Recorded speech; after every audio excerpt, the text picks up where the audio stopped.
Okay, any other items? All right, I have one comment card on item F10. Is it okay if I have the gentleman come up before we approve and hear item 8? Mr. Peter Carnesal? Come on up, sir. This is on item F10, sir. Basically, F10 is for the, basically a deed correction that is long overdue. It's the lift station T39 is built on mainly Brevard County land properly, and it has a little tiny sliver of Viera East Community Development Site land. We have already approved this at our, and I am the vice chair of that board, so I am fully aware of that. Okay, and I just wanted to make the comment that we obviously are improving and have no problems with it if we've already approved it. Thank you. Thank you, sir. Commissioners, can I have a motion to approve the agenda minus F8 right now? I move to approve consent less F8. Motion by Commissioner Lober, second by Commissioner Zonka. All in favor, say aye. Aye. Opposed? Passes 5-0. County Manager or Mr. Lober, F8? Sure, just real briefly, and I can give you more background if you all want, but the short way through it is I move to approve it, but to direct staff not to record until April the 7th. Okay, that's a motion. Yes, Do I have a ma'am. second? Second by Commissioner Zonka. All in favor, say aye. Aye. Opposed? Passes 5-0. We are moving into public comment. I have one public comment card, and that is Mr. Burns, Robert Burns.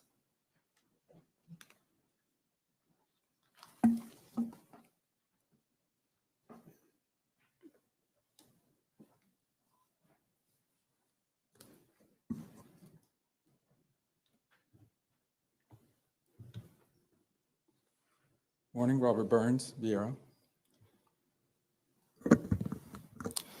It's been repeatedly brought to my attention by both private citizens as well as current and former elected officials that Commissioner Lober has listed his contact information on his Florida Bar attorney profile as that of the contact information of the counties.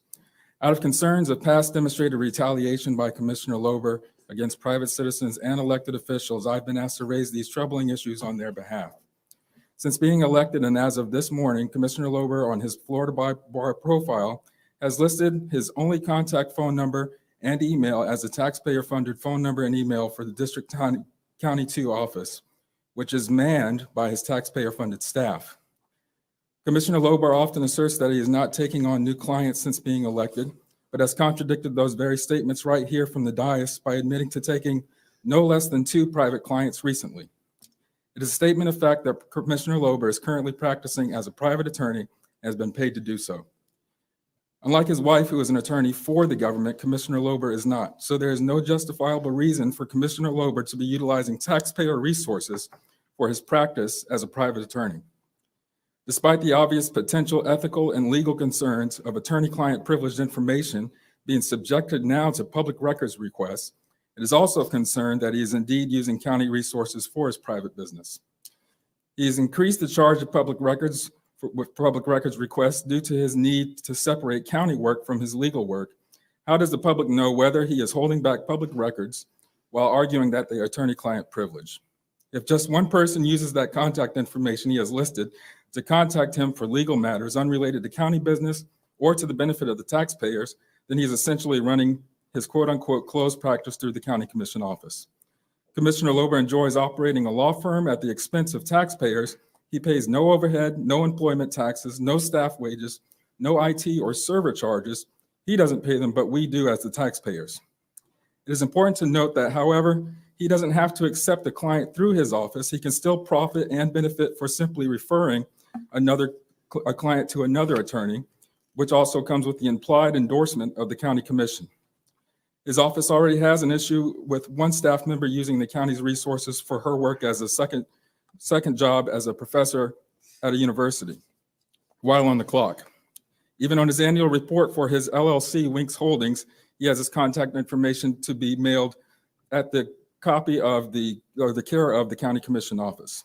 Because of this demonstrated pattern of misuse of government resources, we're asking that he immediately remove his contact information from the County of Florida Bar profile, and that the county request a forensic JLAC audit from the state into his use of taxpayer funds for his own personal use. If there is no wrongdoing, he Thank should you, welcome sir. such a Sorry, time's audit. up. Thank you. Thank you. Okay, Commissioners, I have a, yes, sir. May I briefly? Yes. I just pulled up my Florida Bar website as of now, and I haven't changed it this morning, and it's been some time since I recall it having been changed. My mailing address is in Kissimmee, not 2575 North Courtney or 2725. So unsurprisingly from our friend here, who is a convicted criminal and an abuser of women, objectively as found by a court based upon his domestic violence criminal conviction, and also based upon either an injunction for protection or a similar order out of state being currently in place against him from a woman who apparently convinced the judge that he had raped her. These allegations coming from an individual who grieved me to the bar unsuccessfully, where there was no probable cause found, an individual who grieved me to the state attorney's office, where his complaint to them was dismissed as unfounded, and an individual who made a slew of allegations pertaining to campaign financing for my 2018 campaign, where there was no probable cause found either. This is an individual who has an axe to grind. This is an individual who has a history of lying, who has some government documents indicating he's a member of one race and conveniently changes later in life to be a member of another race, which is interesting. This is an individual who claims just now that I had raised the rates for public records. I believe that was a board action based on abuse of staff time by individuals who were essentially gaming the system and costing us money as a county and by extension taxpayers and millage payers. This is an individual who clearly has no qualms not only violating the law, but repeatedly violating the law. I received a package recently from BCSO that indicated that he had a number of Facebook accounts and that he was making posts under other names. This is a guy who either is or was recently under investigation over the past few months by the Cocoa Beach Police Department, by BCSO, and by Melbourne PD. So perhaps he has a convenient conspiracy that may explain all that, but this is a gentleman who has done a number of horrible things in his life, a number of horrible things in recent time. And frankly, I don't know if he's up here for attention or because I represented a victim who he raped, but be that as it may, he certainly has an axe to grind. So I'll leave it at that. Okay, I'm going to move to item J1. I had a request to move it up to the front, and it doesn't look like it might be that lengthy, Commissioner. So I have 3 cards on this, and County Manager, did you want to lead into this item first? Or, oh, there you go. Thank you, Mr. Darling. Good morning, ma'am.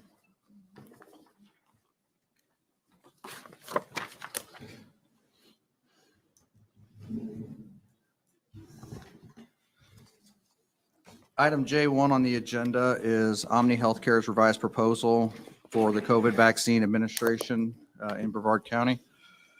And we're requesting that the board provide direction on entering into an agreement or drafting an agreement to enter into with Omni, accepting the proposal as written, and then authorizing the chair, depending on board direction. On Wednesday, March 10th, we received a revised proposal changing the initial proposal that was received on March 5th from Omni Healthcare to participate in administering the COVID vaccine in Brevard County. They submitted the proposal stating they could establish up to 3 additional vaccine sites in the county, each site doing 3,000 vaccines per day for an additional 18,000 per week on top of the capacity the county and DOH already have. So I don't know if there's any questions or you want me to discuss it further? No, thank you, sir. Commissioner Lober, Commissioner Zonka, do you want to hear the cards first, or you guys have comments? I've you'd like got to just a make? few, if I may. Okay. So I've spent some time speaking with FDOH and also with staff about this item in particular. The short version is I don't have a problem with it, but I want to explain, a little bit longer why. FDOH, since Publix has been brought on board, at least FDOH here in Brevard receives between 1,500 and 3,500 shots a week. They find out the Friday before or thereabouts what they're going to receive the following week. And in short, they have a capacity to inoculate themselves up to 6,000, and they can surge it to 8,000 with just the weekend in order to get that prepared. So seeing as how we've not had more than 3,500 in a week come since on board, and they can handle up to 8,000 a week internally, and we do have other contracts in place, for instance, with Caliburn to go beyond that. I don't know that we're ever going to get to a point where there are going to be enough shots that we're really in the solid, I should say, tens of thousands range, where this would be something that comes into play. So I don't know really that this is going to impact much, certainly not in the near future. I don't have a problem bringing on other providers that have the capability, whether it's Omni, whether it's MedFast, whether it's another group altogether, to ensure that we have the greatest possible capability to get shots in arms. But again, this is not, the consideration isn't of the total number of vaccines that are making their way into Brevard County. What we have any ability to even be suggestive about or persuasive on are just those shots that are coming into FDOH and Brevard. So the shots that are coming in from the feds directly to the providers and to the practices, this wouldn't impact that. This wouldn't impact necessarily the shots that are being distributed directly from the state. Certainly at this point, the only shots that I'm aware that this could impact are those over the 8,000, or actually over a little higher than that once the other contracts are activated, assuming that's the direction FDOH wants to get into. I don't, whether we pass this or whether we don't pass this, want to put us in a position where we're essentially pushing FDOH to select which particular provider is the winner or loser. But I don't mind having more available in the arsenal. So to that extent, I'll move to approve it, and I'll wait until we have public comment to see where it goes. Thank you, sir. Commissioner Zonka, did you want to wait? Okay. I'd like to call Mr. Jason Steele. Then I have Mark Babanjo, and then Mr. Dr. Craig Deldish. Thank you very much. It's a pleasure to be here. I represent Omni Healthcare and the lobbyists for it. And I wanted to just briefly speak quickly because this has been going on for a long period of time. And really, this is about the safety and health of the people that are out there in the general public. We appreciate what all the hospitals have been doing and things of that nature. Omni was one of the first groups that started getting involved with vaccines here and was basically pushed off to the side later on. There is a false narrative going on that there's potential profit taking here on a vaccine. The last thing in the world that's happened with Omni Healthcare is they have spent thousands and thousands of hours basically for free, passing out vaccines, doing COVID tests, and provided the health, safety, and welfare of being able to establish a place to get shots immediately. So I appreciate what Commissioner Lober's saying in regards to potentially there won't be enough shots coming in. Well, I got news for you. Marco Rubio's office says there's going to be tons of shots, and we're going to get flooded with vaccines, and everybody will need to be getting vaccines as quickly as possible. I appreciate the hospitals being involved. They obviously are not charging anything for that, but you have to take into consideration that the hospitals received many, many dollars up front from the CARES Act. And I'm not condemning them at all for doing what they're doing. I'm just saying we need as many people as possible that can provide these shots to the general public. And with that, I'm going to turn it over to Dr. DeLiglish, and I would appreciate you accepting Omni's proposal to be one of your providers for vaccines. Thank you. Thank you, sir. I guess Dr. Deldish? Degladish? I read it, I never say it, so come on forward, sir. Can I take off my mask? Mhm. Okay, great. Okay, well, first of all, I want to thank you all for allowing us to speak and for all the work you do. So I think the history here is well known. Going back to March of last year, we began testing people pretty much at the same time or even in advance of the public health department here. Our work has been published in the newspaper, on TV, and Mr. Steele has reviewed it, so I won't go through that. I'll simply say that I think we can all agree that the rollout of vaccine in Florida and in the United States has had its challenges. Florida today is in the bottom third of states in our country for the percentage of shots being administered. There's stories every day about millions of doses of vaccine that can't be found. There were 14 million of the Johnson & Johnson doses that were supposed to be distributed. They weren't. Just about 2 weeks ago, we were supposed to get 20,000 doses based on the White House's statements. We did not. So it's unclear where the vaccine is going. Governor DeSantis has distributed directly to the hospitals. So Parish has received thousands of doses. Health First Holmes Regional has received thousands of doses just in the last several weeks. And the Florida Department of Health, in addition to the 1,500 to 3,500, received 4,500, I believe, of the Johnson & Johnson vaccine a couple of weeks ago. After having been given 2,000 doses of vaccine, which Omni administered in a little over 2 days, about 2 months ago, we've not received any. That's based on Governor DeSantis's decisions as to how he wants to allocate the vaccines, and more recently, the federal government. So I agree with Commissioner Lober. What we're asking for may not ever happen, but it strikes me as odd that we would, as a community or as a county, pay somebody to distribute vaccine when we're willing to do it at no cost to the county. So I want to thank everybody for their support and for the work you do. Thank you. Thank you, Doctor. Mr. Mark Babango?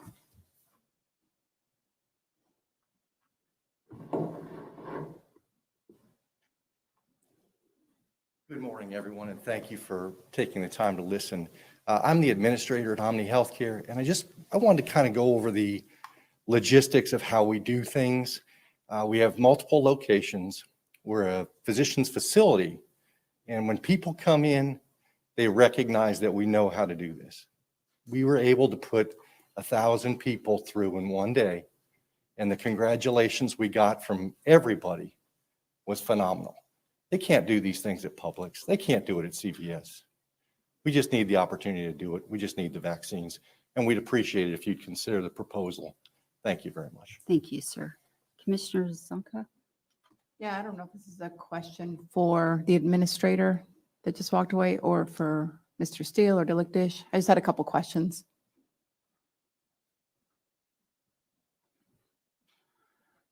I understand in the original proposal that you were going to charge the county $20 per administration, like per vaccine, as a kind of a vaccine administration fee. That's correct. And that changed in 5 days from the previous proposal. I was just curious why you changed that. We'd received some feedback that you guys didn't want to pay and you wanted everything to be free. So we decided just to do it. But it's not free because you're billing insurance companies, correct? It's free to the county. Yes, we are But billing it's insurance not free to the companies. people who have the insurance plans. I just want that clear. It is free to the people that have insurance plans because the insurance is required to pay for that. So there is no copay associated with any of this. So Right, insurance isn't required to pay for it, but under what you're offering, it would be. Yes. Okay. So we will not bill any patient And for you've any of this. pre-registered 20,000 people for the vaccine? Approximately, yes. Now, are they knowing when they sign up that you may not get the vaccine? Because my fear is that they're waiting or they're holding off, maybe signing up or pre-registering somewhere else because they think that Omni may call them and say that their vaccine's ready? They are registering at multiple places, I've been told, and they do know that it's all contingent upon us getting the vaccine. But we've basically saved a place in line for Now, them. have you guys applied for money directly from the state for COVID funding? We have not. Okay. Because I know a lot of health systems are able to qualify for that. I'm just curious. I mean, it's probably more of a business decision that you probably don't want to answer publicly, but I'm a little curious because a lot of these health systems have lost money and we're able to get state funding, but I'm just not sure why Omni wouldn't be doing that. It may have to do with the fact that we're a for-profit organization and some of the hospitals that are not for profit are able to get those. I don't know, but we have not applied to the state. Okay, thank you. You're welcome. Thank you. I just received one more comment card. So just to clarify, insurance companies are required by federal law to pay for vaccination and for testing. Okay? That's a fact. Thank you. You can look that up. But somebody Oh, getting a excuse me, I'm not vaccine, finished. Excuse me, I'm not Right, finished. I'm sorry, hold on a minute. If I need the commissioner to be able to respond, sir, Right, can I so, finish? well, you already had your time in all Oh, fairness. okay, I then have I'm to run sorry. everybody exactly the same, so. Right. Okay, It's not required that an insurance company bill to get a vaccine ever, because we've had a lot of people receive vaccines throughout the county where they received the vaccine at no charge to them or to their health insurance plan. So it's, Hang on one second. Hold on, Commissioner Zonka, did you want to have a dialogue, ma'am? I'm sorry. Sure. Okay. Okay, insurance companies don't bill, insurance companies pay. right. What, could you repeat yourself or clarify what you're trying to say? I'm saying you do not have to use health insurance to get the vaccine because That's everybody, right. We could do everything for free, okay? Correct. But we lose money every year, and we've already invested millions of dollars on testing. So we have the ability, as do the hospitals. So while the hospitals may have told you that they don't charge, insurance companies, I can stand here and tell you for certain that Parish has charged for their testing, okay? And they've received CARES Act money. So, you know, what people say and what people do are two different things. We have not billed the insurance companies for testing, and we have not applied for money because, to our knowledge, we're not able to. We've received government support, as most people have during the pandemic. If we could apply, we would, and we're not saying we won't, but we have not. I believe the conversation was about vaccines, not testing, but, you know, do you want my position on this item? Ma'am, you have the floor, so I'm just Okay. waiting for you to turn it back. Yeah, I have no problem with us using outside agencies as far as, you know, if we're blessed with having more than 8,000 vaccines, which you just don't, you don't even have to do much research to see that we're not going to get that supply, and we've already vaccinated a large portion of our population, so that's probably not going to happen. The only issue I have, and it's been my issue from the beginning, is fair competition, right? If we're going to allow a private entity, a for-profit entity, to essentially sign up with the county or go into contract with the county, we should probably put this out to RFP. Because we technically, or we very clearly have the capacity now to manage what we have. And so there would be time enough to do that. So that would be my, my thought on that. Thank you, ma'am. I do have one more comment card. So, Mr. Burns, you put in a card on this item, sir? And then Mr. Lober, you're next, sir. Commissioner Lober. No, it is now. Okay. Robert Burns Vieira. And I just want to echo some of the same concerns that Commissioner Zonka has brought up. When I was reading this item through the agenda packet, I was kind of taken back by the tone of the emails between Mr. Denninghoff and the Omni's office, basically demanding to be paid by the county to administer these vaccinations, and in the same breath talking about they're doing a community service. There are many organizations in this county that are doing a community service by providing this vaccine at no cost to the county or no cost to the patients, and not asking for it to be paid that way. And some are not even, as my understanding, being reimbursed through insurance. Omni is asking, or did ask, for all of those things. What is more concerning to me, however, is that they've pre-scheduled 20,000 patients for a vaccine that they do not have. His email says they are scheduled. They're scheduled for what date? Because if you type in Omni vaccine or Omni testing in Facebook, you'll see dozens upon dozens of posts of patient complaints of our elderly population being scheduled and rescheduled up to 3 times, not by themselves, but by the Omni staff, for vaccines that Omni does not have. It's my understanding that they are the only organization that is scheduling patients for vaccines that they do not have. The county, Health First, Publix, CVS, Winn-Dixie, any of those other places are not scheduling until they have the product at hand. That is a potential negative outcome for patients because our elderly population is having a hard time as it is to schedule vaccinations. But now they are under the false premise that they have one scheduled for an organization that doesn't even have it in their hands and doesn't know when they're going to get it, but continues to reschedule our most vulnerable population. So it is my opinion that this is not needed. We have the resources in the county and we have the resources through the private businesses more than enough to facilitate the demand and the supply that we already have for the county. We don't need to be in business with the county for someone who is looking to profit, as he stated that he is a for-profit business during this pandemic. That's just my opinion. Thank you. Thank you, sir. Commissioner Lober? A few things. First, God, I really hate to focus on someone that has an issue with the truth, but to say that Omni's proposal involved a cost to the county and a cost to patients, I've never heard anything involving a cost to patients from Omni. As for the cost to the county, yeah, their initial proposal did have a cost to the county. I don't know that anyone was in favor of approving that as to their Merritt Island vaccination site at least. But our contract with Caliburn that we had no problem putting in place does cost the county money were we to activate it. So it's not that it's unique in any sense. I do agree that there should be parity in terms of what's paid and what's able to be charged. But again, we're talking about a question that, as I mentioned in the beginning, may never reach fruition, may never end up being anything other than moot. And I do remember when we approved allocating $2 million to increase capacity, what we were told at the time, both by staff and by FDOH staff, was that the number of shots that we receive hinges on a couple things in particular. One, what we do with the shots that we've already gotten, namely, do we get them in arms quickly? Hillsborough didn't, and we ended up getting some of Hillsborough's vaccines. The other thing that I was told was of very high importance as well, was what is our capacity if they were looking at potentially giving us more? If we don't have the capacity to get those shots in arms, they're not going to give us more. So, obviously we've been doing a good job in this county of getting the shots that we receive in arms. I think we're in a good spot as far as capacity, but we can be in a better spot as far as capacity is concerned. As far as Omni's initial proposal to charge $20 at one of the 3 sites, namely the Merritt Island site, it is what it is. They made the proposal. I can tell you from my perspective, I gave their lobbyists feedback that, I wasn't thrilled with that. They turned around and they removed it. I'm not saying on account of my feedback. I'm sure on account of several individuals' feedback. Now, that said, all of this that we're talking about as far as the concern over them pre-registering, it doesn't go toward whether or not we should support this, whether you like it, whether you don't like it. To me, it makes no difference in whether or not we approve them insofar as being able to contract with the county.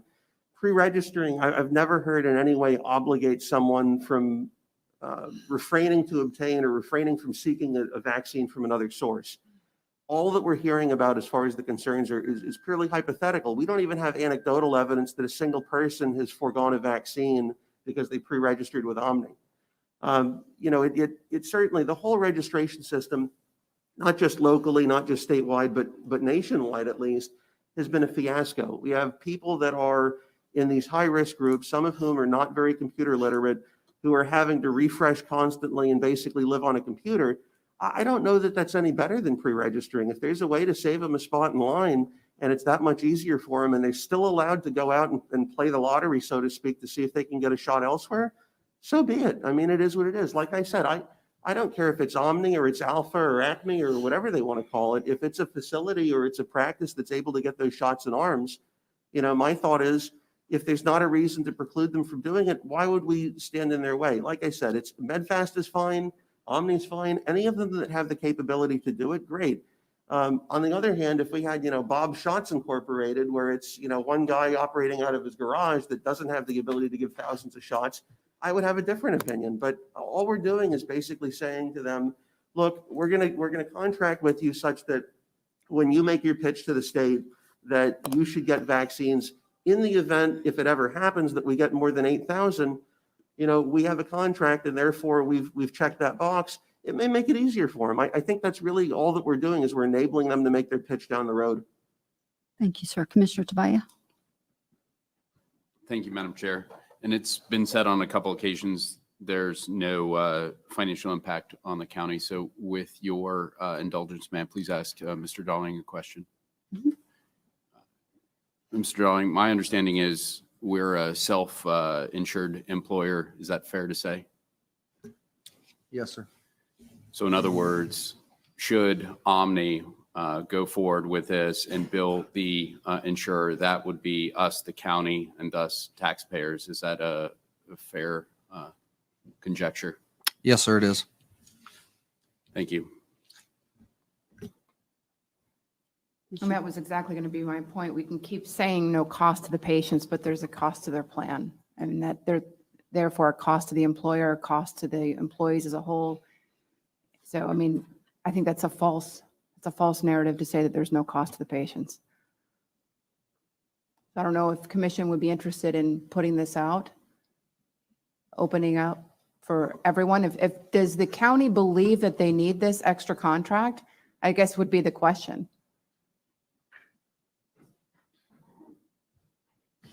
I mean, I know we have Caliber. guess- Do we need another distributor? I can actually one thing that I can state is, nobody knows how it's going to change from day to day. But currently, at the current time, the state is primarily allocating the vaccine directly to the healthcare entities that are enrolled in Florida Shots. Omni is, Caliburn is, MedFast is. There's many, many agencies, including our independent pharmacies, that are. So due to the fragility of the vaccine, they really do prefer to ship it directly to the individuals giving the vaccine. As I say that, that's not to say that we can't transfer. If we had an overabundance of vaccines, we could certainly transfer to anyone, regardless if there's a contract with the county or not, because we can do that within Florida Shots. However, we do have to have state approval to do that. And we are doing that right now with a few of the municipalities that are helping us out tremendously, doing that. So, I guess I'm rambling on and I don't know your original, forget what your original question was, but if there is an overabundance of vaccines, if we got tens of thousands of vaccines, that's beyond our capability, we definitely need to give it out to individuals to give. We know Omni can do it. We know MedFast can do it. We know some of the independent pharmacies we can do it. We know some of the private providers and other urgent cares can do it. So did that answer your question? I think so. But the crux of it is they only have so much supply, assuming that assuming that the state of Florida got all this supply in the United States, at least right now, I don't foresee us even having close to not being able to manage the supply that comes in because there just isn't the supply. It's not that, we're gifted with tens of thousands of vaccines. It's just not there. Right. You're correct. Because more and the higher percentage, what are we at as far as percentage goes for vaccinated in the Right county? now, our age over 65 is at 61%, which is incredible. actually pretty good. Our over 50 is 40%, which is still fairly good. But you're correct. The vaccine is limited. The vaccine coming to us is limited. But the state truly is, the last couple of weeks, we've gotten 3,500 doses. But the vaccine coming into our county is probably close to 10,000. But the state can directly give to Omni, correct? State is directing that, giving it to Health First, giving it to Stewart, giving it to Parish, giving it to the pharmacies. And then they give to us too. And the state can So- choose to give to Omni, correct? Correct. Absolutely. And they did early on. They did. Exactly. Omni got 2,000 doses early on. So absolutely, because they are a Florida Shots provider. Thank you, Maria. Commissioner Smith, do you want to weigh in? Not really. I just, if Omni wants to give shots and people want to use Omni to get their shots, then Omni should do the shots. I'm not going to begrudge them or anybody else because they want to charge $20 if that's the way it works out. I get what you're saying, Commissioner Zonka, but the fact is we're dealing with a pandemic and a lot of people feel comfortable going to Walmart versus Walgreens and CVS versus Omni. And so people have the choice. So if we add one more vendor to the list, good for the people. Okay, I think I probably agree with you, sir. I don't know if they'll ever get an opportunity, but if they do, and as far as the fair market, if anybody puts in and they're qualified, I'm going to vote in favor of them being able to distribute the shots too if we have an excess amount. So Commissioner Lober, you had a motion on the table. Commissioner Tobias, did you want to comment, sir? Yes, Madam Chair. I'm okay with Omni providing the shots, as Commissioner Smith mentioned. However, I think it should be done, as Commissioner Lober mentioned, on parity. If they are willing to offer the same parameters that Parrish, Wusthof, and Health First has, I would have absolutely no problem. But the fact that there could be a direct cost to the county and thus taxpayers, I don't think I would feel comfortable providing them that opportunity and not providing the same opportunity for the healthcare systems that have already said they would not charge the county.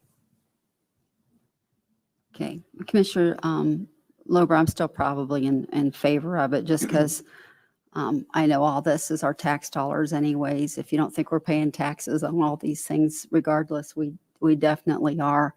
And I know that's with health insurances. So again, if they had it available and it was close to me, I would go to them and do it and even do a copay myself. So just the opportunity to have it. Commissioner Lober, you have a motion on the Yeah, table. Just a couple things, if I Well, may, if before you vote. we could just go through it here, I think we're about there. Okay. So if I have a motion, do I have a second? Second. Second. All in favor, say aye. Aye. Opposed? Nay.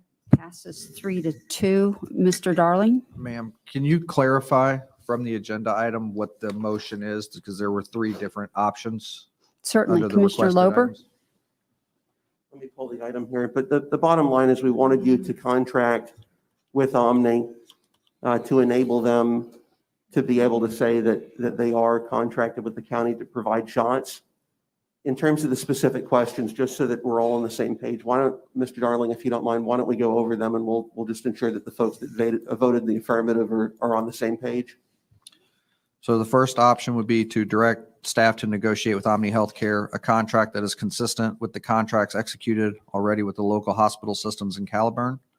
The second option was to accept the revised proposal as submitted by Omni Healthcare and direct staff to draft a contract based on that proposal. And then the third option was to reject the Omni proposal as submitted. So we're definitely not in the third vote. I Right. think that's pretty clear. In terms of the first two, where are you two at, Commissioner I- Smith? And I thought Sure. you were making number 2, sir.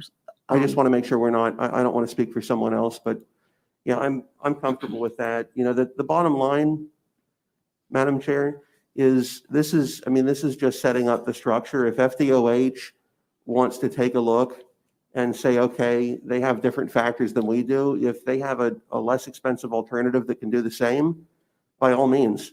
But an RFP, from my understanding, is when you're looking for a single provider or a provider to take care of something. This is a little different in that I think we've discussed both from a capacity standpoint and an accessibility standpoint, we want as many people as possible that are able to provide the shots, providing the shots. So I'm okay with that. I am. I thought that was your motion when you made it with what they put in. Are you all right, Commissioner Smith? Yeah. Yeah. You ladies have that? I saw a question. Yes, ma'am. In here, it says Omni may seek administrative assistance in submitting applications from these federal sources. Are they expecting county assistance with that? I would They hope did not clarify, ma'am. I think we probably need clarity if we're going to vote in favor of their own, of Omni's proposal. I think we probably need clarity before the commission votes to give them county resources. And from my standpoint, I took that to mean that they may seek it on their own. I didn't presume Me that to too. mean the county, and that's where I'd be more comfortable. Yeah, I didn't read that into it either. So, I heard an answer in the affirmative from Mr. Steele. okay, so when we voted on that, we didn't motion for the county to do any administrative work No. on this? No? Okay. Okay. Thank you. Yes, ma'am. Thank you. Thank you, sir. Okay, we're going to move into item H1.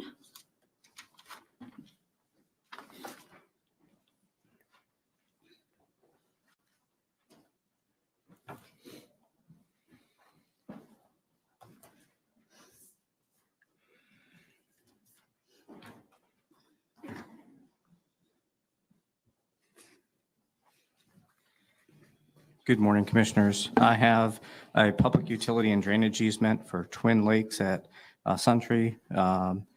Property owner, Mr. Morion, District 4, and they are looking to, they're requesting the vacating of a 4-foot portion of the easement for the construction of a pool. We have no issues from a drainage perspective and no comments received by our office. Motion by Commissioner Second. Smith, second by Commissioner Lober. All in favor, say aye. Aye. Aye. Opposed? Passes 5-0. Thank you, sir. Moving into item H2.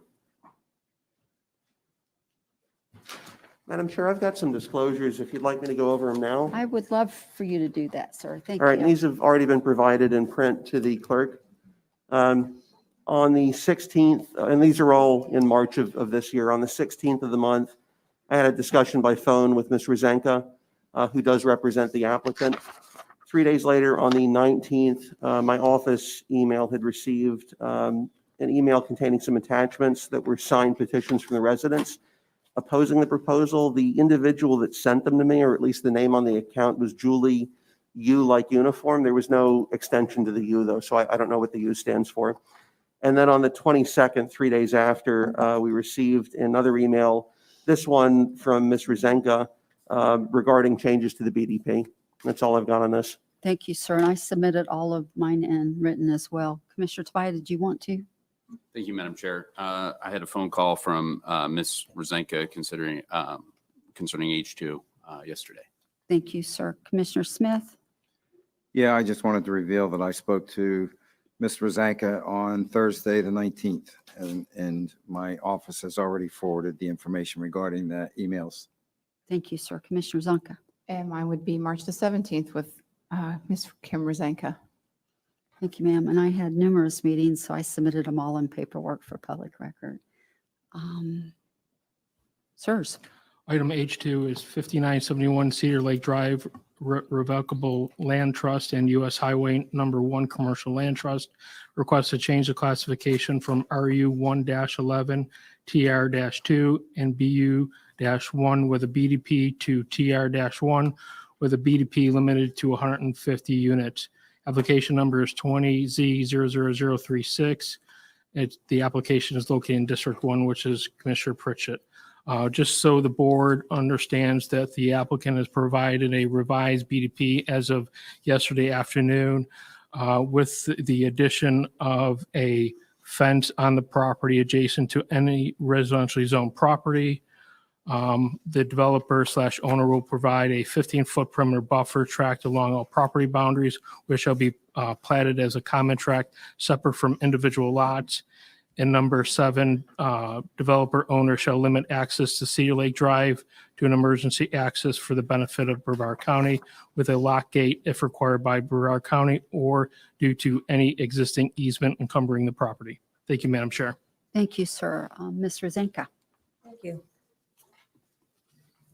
My name is Kim Rozenka. I'm with the Office of Lacey Lyons and Rozenka in Rockledge, Florida. I'm here on behalf of the 2 trust property owners and of the developer, contract purchaser, home and project administration, represented here by Nick DeTore. Also with me today is John Shepard with Atlantic Environmental, who will talk right after me regarding the environmental issues that have been raised by the neighbors and the studies that he has done and that are ongoing. This is in Port St. John. It is an infill development. It's intended for affordable housing. It actually is in what they call a federal opportunity zone, track 621.07, which does provide some incentives for affordable housing. I want to thank you for your time in advance of reviewing this. I know that you've received numerous emails and meetings, and you've all taken the time to speak with me, and I want to thank you for that. There is a good deal of opposition to this, and it's believed that people just don't want change. This has been approved for development since 1990, and then also in 2006 that was repeated. There were binding development plans in 1990 and 2006 that limited 51 acres to 154 lots of 7,500 square feet each. There's also 7 acres of BU1 that we're also asking to be changed to TR1 that has been there for a long time behind Winn-Dixie. This project has never been developed and it actually went into foreclosure. If you all remember, in 2006, developers would put almost anything in a binding development plan because people were buying anything and the costs were so high. And that was a detriment to the developer in 2006.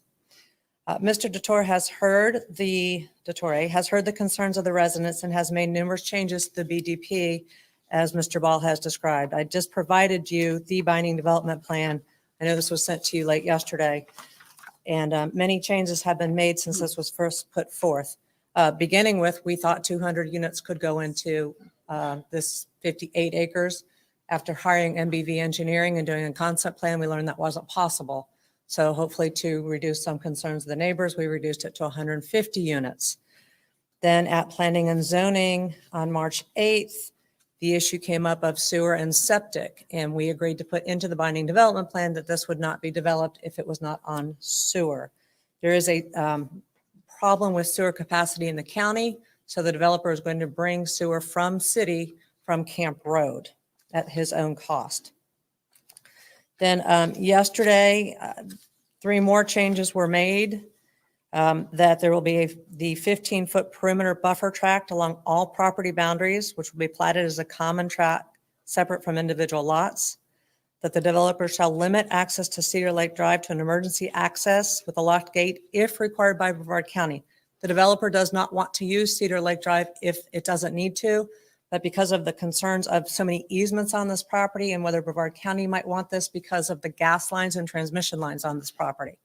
So if we do not need an emergency access, there will not be one. But if there's one required, it will have a locked gate and for emergency use only. So traffic should not impact Cedar Lake Drive. And the other is that there will be a 6-foot-high opaque fence. It used to be a buffer. Now it'll be a fence on the property adjacent to any residentially zoned property. So the RU111 to the, RU19 to the north, the TR1 to the south, and the TR2 to the south and the TR1 to the east will all have a 6-foot-high opaque fence that will be on the other side of the 15-foot perimeter buffer tract. So those changes were made. All other issues that have been raised by the residents are site plan issues, as you all are very familiar with. The remaining differences between the 1990/2006 BDP and the current plan development are still several, most of them good. First, this is a much less dense development. It is 150 units on 58 acres. Before it was 154 units on 51 acres. So this is 2.6 units to the acre, which is less dense than the properties to the north, the Port St. John Unit 1 plat. The new BDP did not include roadway improvements to Clearview Drive, mostly because we don't know what engineering is going to require regarding grade. That was done a long time ago, so engineering will review it as to whether improvements are needed on Cedar Lake Drive, on Clearview Drive. Also, there are turn lanes already exist. I've provided a map to the clerk and to the chairman. So these turn lanes already do exist that was in the prior BDP. The other condition was landscaping on the right, landscaping in the right-of-way on Clearview Drive. And that would need a right-of-way permit and irrigation in the road, and regardless of it would right-of-way. And this was something if the developer wanted it. So we did not put it in the new BDP because we don't know if we want it or need it. The other difference is there is a considerable amount of reduction of potential traffic to this area. 154 standard single-family homes at 9.55 trips per day is 14,071 a day. When you add the 7-acre shopping center at approximately 56,000 square feet based upon what the Winn-Dixie is, you have at 42.95 trips per 1,000 square foot, you have 2405 per day. So that 58 acres could indeed put 3,876 trips per day onto the US 1 in that area. Whereas now we're taking that 58 acres, putting 150 manufactured homes at 4.67 trips per day, or 700 a day. So it's a reduction of 3,100 trips per day. And this is based on the 2016 ITE traffic manual, because that's all I could find on the internet. I know it's been updated, but they don't change that much. Also, the difference is the buffer fence for all residential neighbors. Now, as to the similarities of this development with the surrounding neighborhoods, first, the size of the lots to the north and to the east are the same at 7,500 square feet. The setbacks for the rear are the same at 20 feet. They are all single-family homes. The use is single-family homes. Neighbors have complained about they look different, but they're still single-family homes. These are going to be 2-bedroom, 2-bath, and 3-bedroom, 2-bath. The retail value of these brand-new homes that will be going in here will range between $90,000 and $120,000. I've sent you all pictures of what these are going to look like. They look like traditional homes. They're going to be on concrete pads. They're going to be anchored to the ground, and they're going to have carports. The developer has the value of new homes. Okay.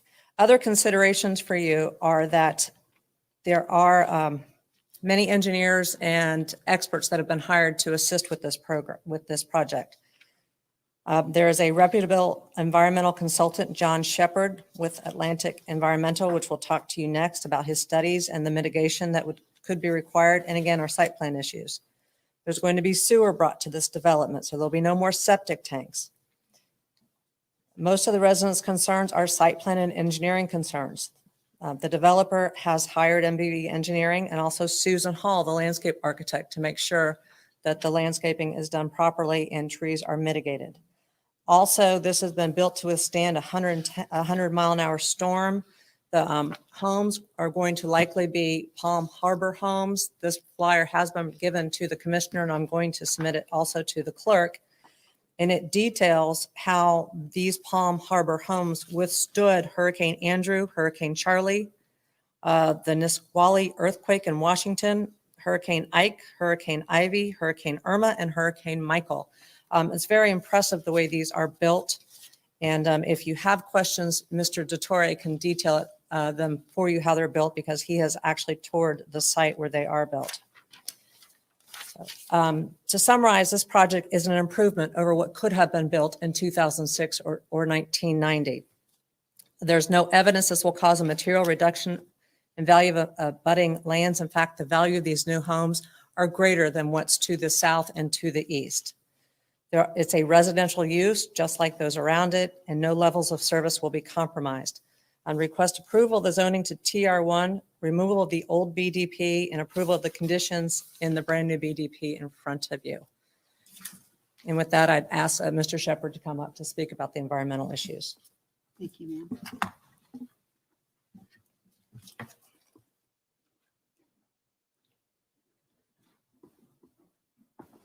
Hello, I'm John Shepard with Atlantic Environmental. My company has worked on this project since 2006, not for Mr. DeTore, but for the past owners as well. And since that time, we've determined what environmental issues are out here. There are really two major issues. And I'll bring up a third issue, which has been brought up by the residents. I mean, I'll go ahead and address that now, and that's the bald eagle. As far as I know, and as far as we've seen, there have been no bald eagles on this property. The nearest known mapped bald eagle's nest is about 1.5 miles away. The second issue, which is a real concern, is tortoises. We've completed a 15% tortoise survey and estimated that there are about 106 potentially occupied tortoise burrows out there on the site, which equates to approximately 53 individual tortoises out there. The applicant will obtain a permit to relocate these tortoises prior to development, so no harm will be done to the tortoises. The last and final issue are scrub jays. Back in 2007, my company actually permitted scrub jay impacts on this site, and we received a habitat conservation plan from U.S. Fish at that time. As part of that habitat conservation plan, the owner at that time was supposed to have paid a large fee to allow the impact of the scrub jays. That fee was never made at that time. And so therefore that permit expired, and here we are today. We've completed so far 3 of 5 required survey dates out there on the property, and thus far have found no scrub jays on the property. We have 2 additional days to go, and once we complete that 5th day, at that time we can go to U.S. Fish and give them our results, and they can come down, verify our results if jays are there or not, which again, at this time, they don't appear to be there. If there are no jays there at this time, then no additional permitting will be required from U.S. Fish. Thank you, sir. I have Miss Julie Yorick.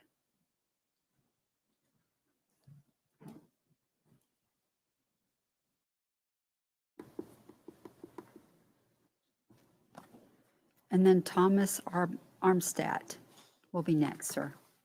Ma'am, if you would state your Hello, name and Commissioners. My name is Julie Lynn Ulrich. I'm the Julie U. I apologize for that. I have a couple of questions for Ms. Rozanka, or the board, please. you can write, she'll write notes and she'll come up and I'm sure address them. Okay. She continues to say that we don't like change, that we're so used to comfort zone and everything, so on and so forth. The problem is, I don't mind change. I want block homes there. I've seen the hurricanes. I've seen what happens. I would just like to have block homes. I'll buy one. The other thing is, how do they come up with the number of trips with a block home versus a single wide mobile home? I've gone through all the mobile home areas. Each one has 2 to 3 cars. Block homes have 2 to 3 cars. The other thing is, at the meeting that they had with the community, you cannot buy these mobile homes. They're only for renters. You can't buy the land. You can't buy the trailer. I have an issue with that. I own my home. And the surrounding area, they own their homes. And I thank you because you've received my email, the Julie U. Thank you. Thank you, Julie. You. Mr. Thomas Arstad, and then Thomas McFarland, you'll be next, sir.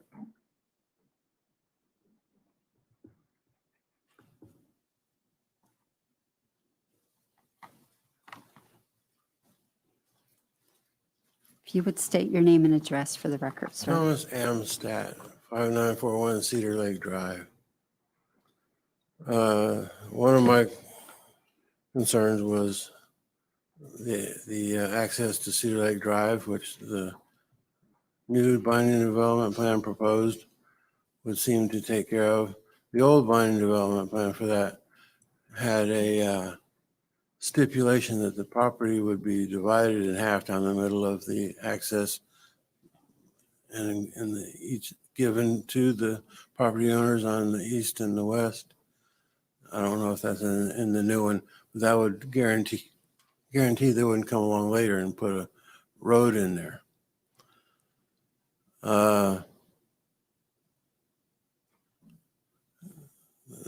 My main objection was all of the traffic. The fact that the people on further than 500 feet away were not notified that they were going to potentially have a ton of extra traffic.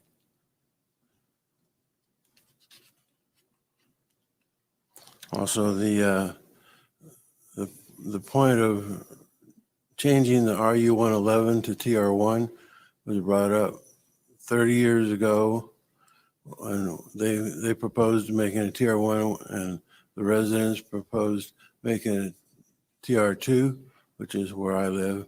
It's all TR2 because of reduced density. The county commissioners at that time approved the RU 111 because they did not want mobile homes in that area because of the significant damage done by hurricanes.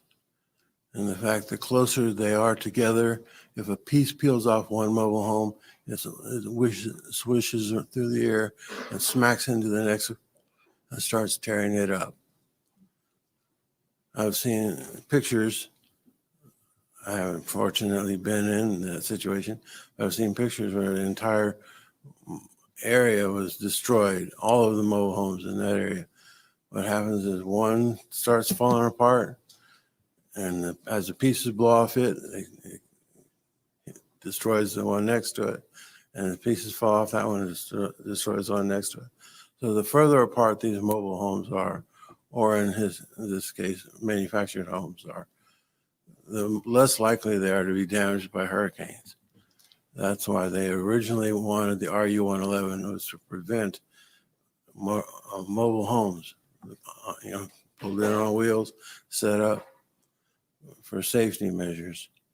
And although this developer may have perfect intentions, if for some reason he fails to develop it, if the designation is changed to TR1, there'd be another developer come right along behind him who does not need to ask for permission.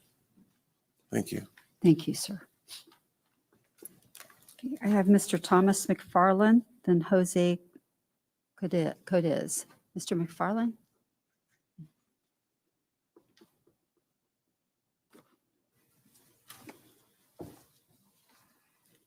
Good morning. My name is Tom McFarland. I live in Port St. John.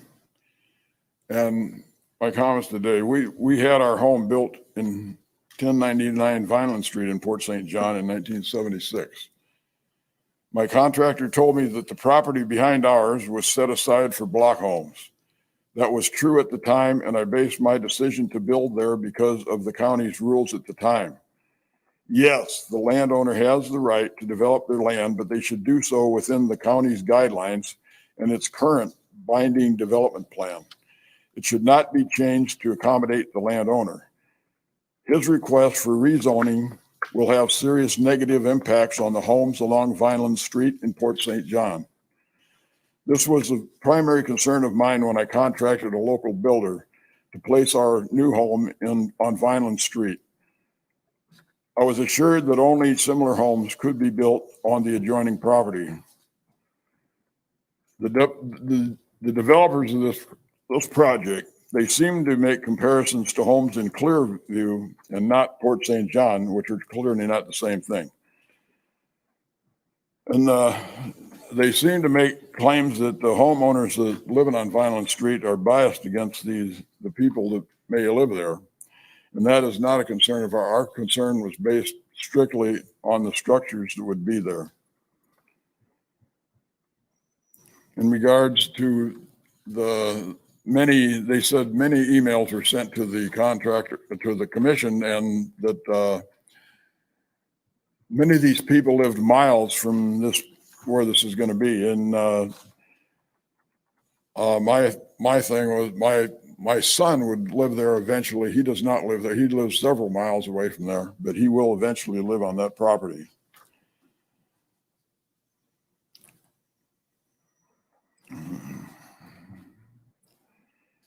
My concern now is that any of the homes along that street that adjoin the property, anyone that could sell their home now anybody's considering buying their homes would walk away from it after this thing is built.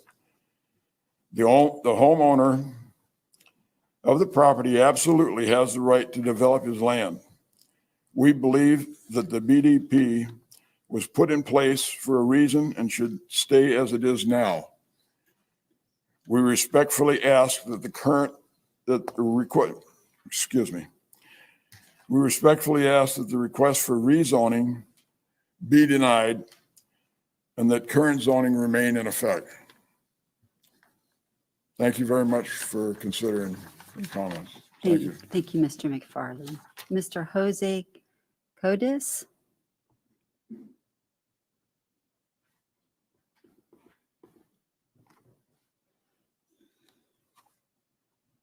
You'd state your name for the record. Jose Cadiz.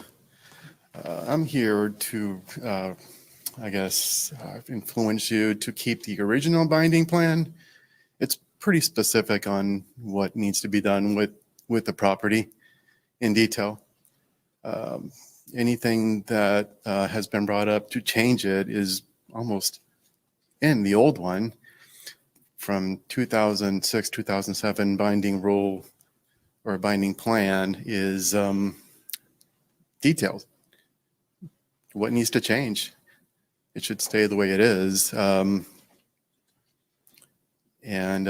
Just seeing what's on the old one and not seeing what's on the new one, I can't, tell you what to do with that. But I did read the old one, and it was detailed on what needs to happen with the property, all the way from the Cedar entrance to the Clear Lake entrance to the property and what FPL property is there, what needs to happen there. So it's pretty detailed, and I recommend suggest, influence you hopefully to stay with the old one. Thank you. Thank you, sir. Mr. John Shepherd, and then Mr. Zach Berjant.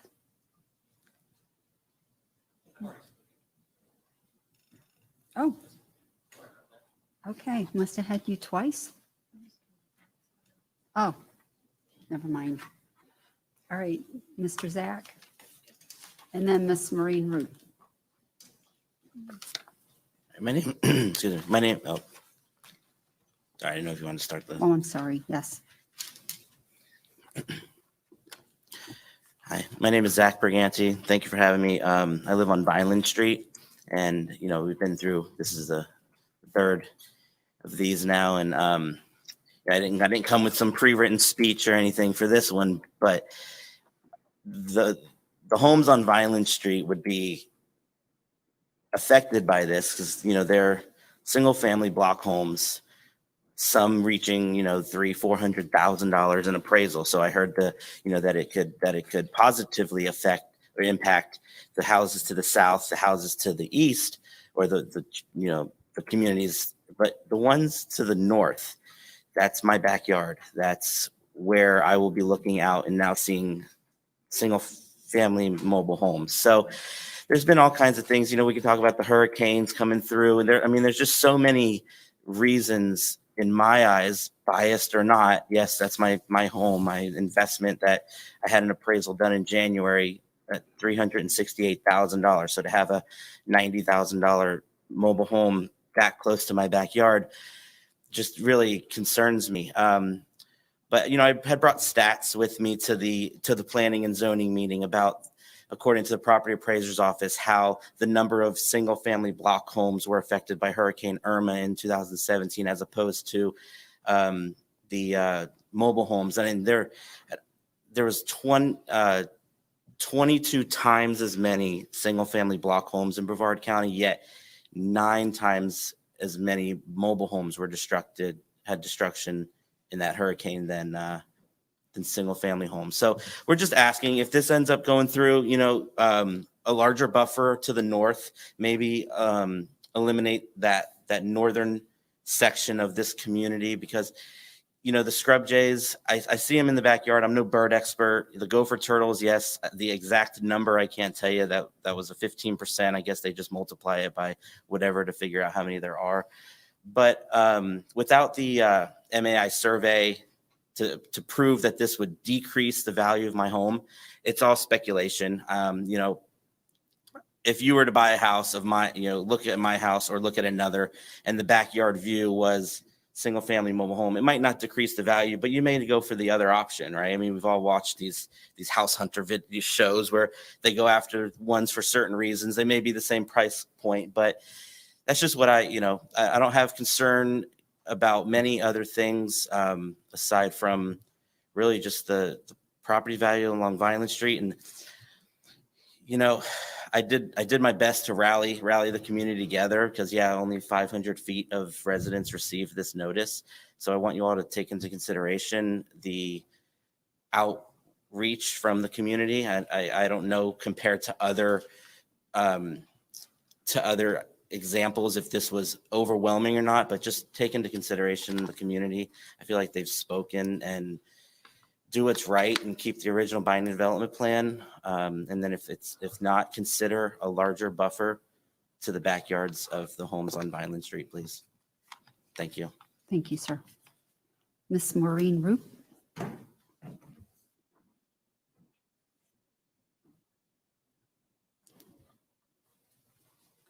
Morning, Commissioners.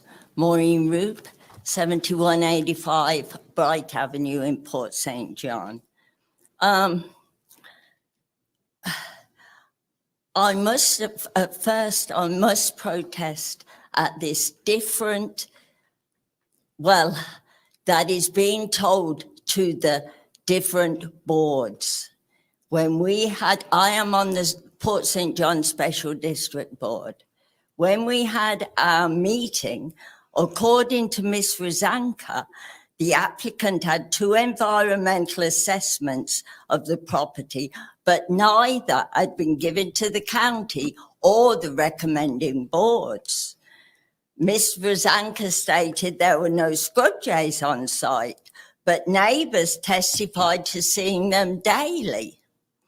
She also stated that there were gopher tortoises on site that would be relocated, except the ones that are diseased, and they would be buried. I challenged this as I knew that it was illegal to bury a gopher tortoise, and it takes up to 6 months for the creature to die. At the county P&Z board, she retracted this statement about entombing, but here there was 2 different statements made to 2 different boards. And where did this information come from? Since she stated there were 2 environmental assessments, and I know both sources are reputable, I'd like to know where Ms. Rosanka's false information was from. There are also people in the adjoining properties that are concerned about their home values. The attorney's answer was that it was purely speculative and there was no proof that adjoining mobile homes would depreciate a person's property. Let me ask you, commissioners, common sense here, or any realtor. And this mobile home park is to be on the Atlantic Ridge, 0.4 miles at the closest point to the Indian River Lagoon. At the Port St. John board, it was stated if sewer is not available, the homes would be on septic. Based on the distance from the Indian River Lagoon, it must be stated in the binding development plan that if sewer is not available, the homes will be on advanced septic systems. We are already paying a self-imposed tax to clean the Indian River Lagoon. And lastly, these were told at a public meeting of the residents that that these will be rental properties. These 150 mobile homes would be rentals. We already have a bad problem, a contentious problem in the county over rentals on our beaches and our waterways. I just don't think this is a good idea, and I do not like different things. We did not know. We weren't told about the changes. And we come down here, we don't know these changes have been made by the attorney and the owner of the property. And to tell different things to 3 different boards, which is what has happened, I don't know, there's something wrong. Thank you. Thank you, Mrs. Root.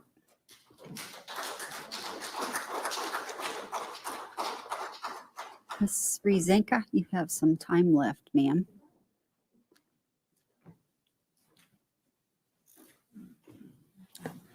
Thank you, Chairman. Members of the County Commission, I was expecting more speakers, so I wasn't quite paying attention. I want to start with Ms. Roop. Ms. Roop at the Port St. John Special District meeting actually polled the audience and asked people who, if they were opposed to this, that's why they were there. And she and I had a little disagreement over whether that was proper, and we all know that it's not. Ms. Maureen Roop says that the stories are different. Well, as you know, things change over time. We've heard the concerns of the residents. We've heard the concerns of you all. So now all homes are on sewer. That's been in the public record for quite a long time if Ms. Roop had looked at Legistar and looked at the public record. So that's been available for quite a long time.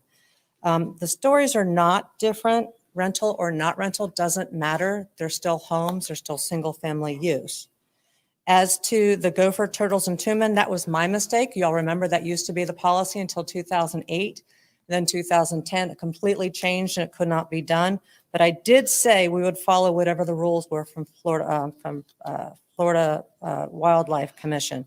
And that is what will be done. And John Shepherd will make sure that is being done.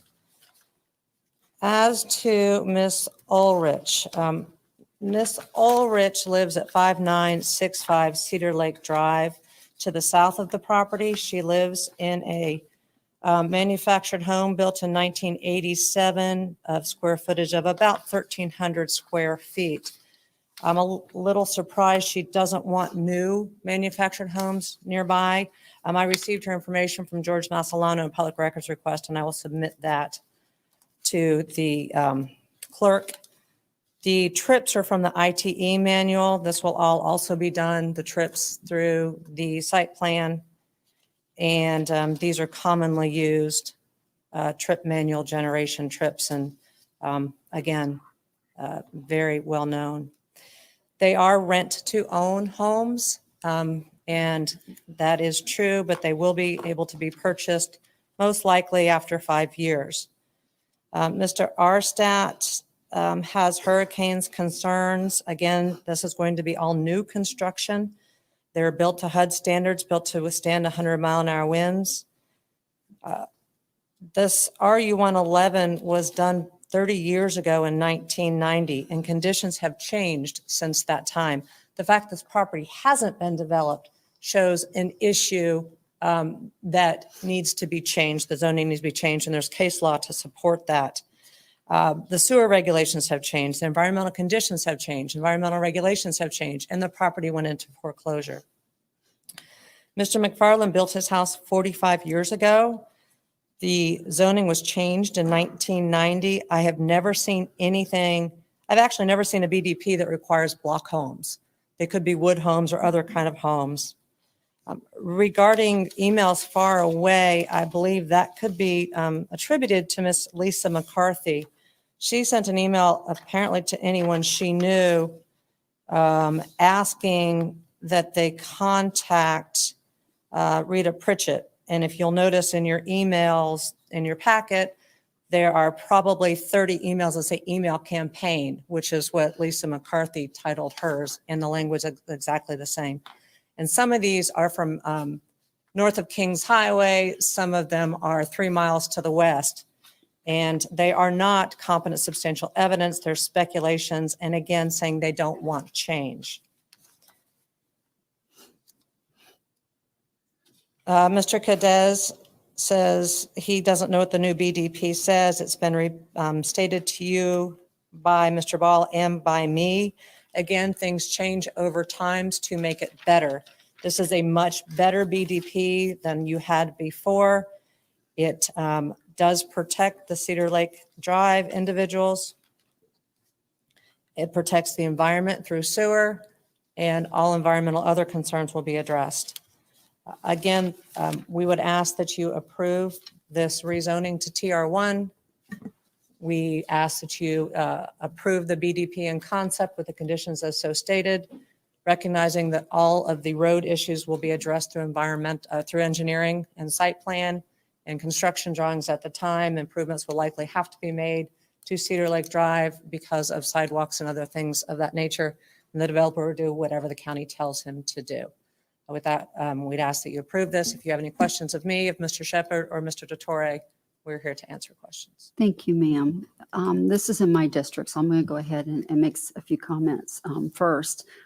The first thing I want to mention is when we're making these decisions, I try to balance protecting the existing residents and then allowing the property owner his right to use this property. I've got to make a little analysis here. As far as the manufactured homes going in, it really doesn't concern me. We live in a nice neighborhood and they put manufactured houses behind our houses, and they're actually pretty nice. And they've been there for about 17 years now, and they've stood up very nice and nice neighbors behind us. So that really wasn't anything that I had a concern over. I watched all of the meetings, I went ahead and tuned into the Port St. John, and then I watched the planning and zoning. So I've paid a lot of attention to this, and I think the change has actually been for the better. I like the way this thing has kind of improved the situation for the residents. And I like that it's less dense. The sewer is a good thing. And my main thing is if we were going to change the zoning on this, the zoning that was on there, there was a 15-foot track and then a 20-foot setback. And if we would have changed this, it wouldn't have had it. But that's now been added into the new BDP. Ms. Ryzenka has worked with us before, so she kind of knew, I'm sure, what would be asked for. So she actually sent out the new BDP here. I am liking that it didn't use the Cedar Lake exit. I was going to ask for that not to happen because the Clear Lake one has already been set up for the exit out of this area. And as far as the BDP before, there's already a left and a right turn lane coming out of there. And you will have to address a lot of things through the county. There's still a lot of hoops to jump through.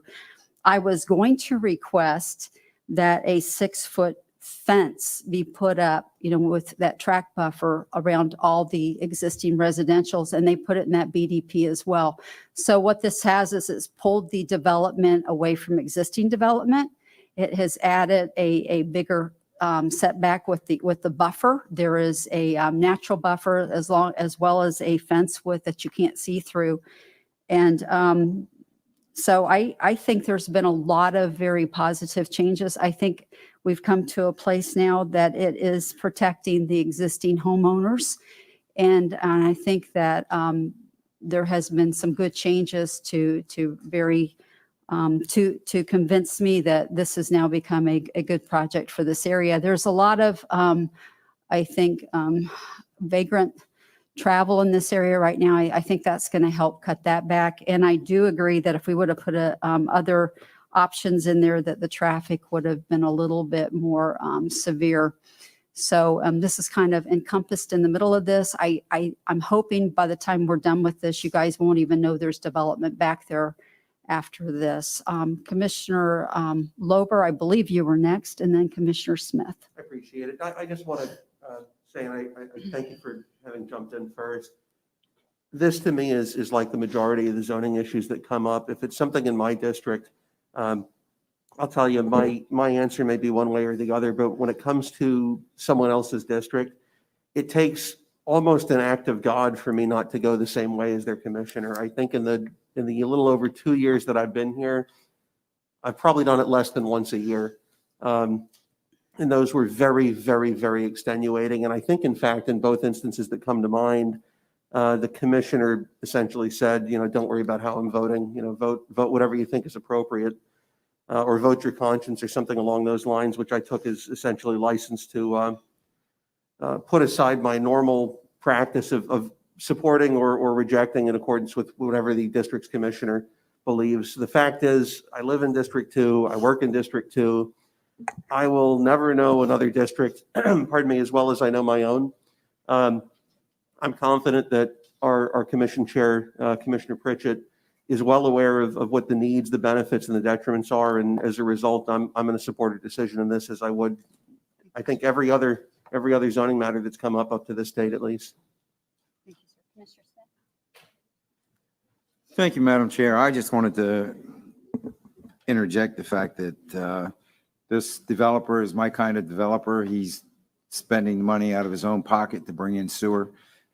Any developer that brings in sewer has a leg up as far as I'm concerned, because for me, it's about the environment, and there's no excuse not to have sewer in this day and age. So I just wanted to add that. Thank you, sir. Commissioners, can I have a motion? So moved. Motion Second. to approve by Commissioner Smith, second by Commissioner Lober. All in favor, say aye. Aye. Opposed? Passes 5-0. Thank you, guys all. That was with the binding development plan. With from the binding 2022. development plan. Yes, ma'am.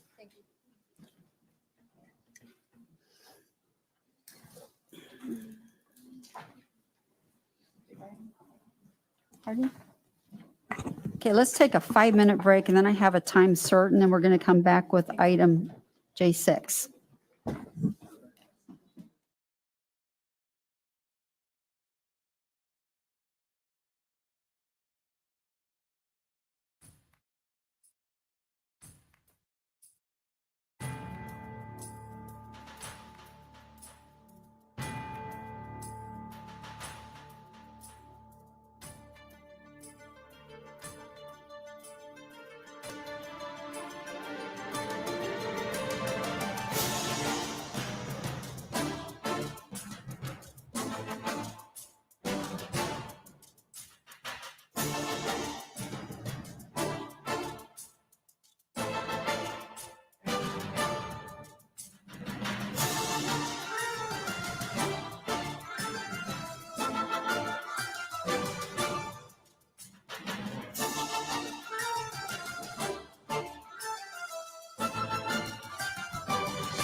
Order.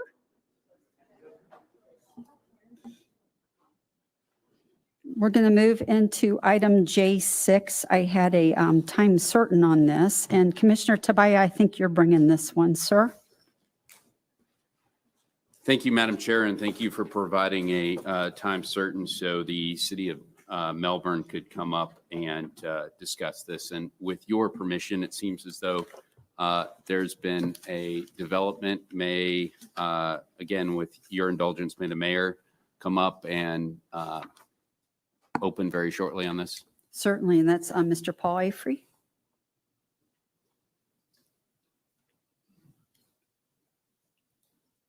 Mayor.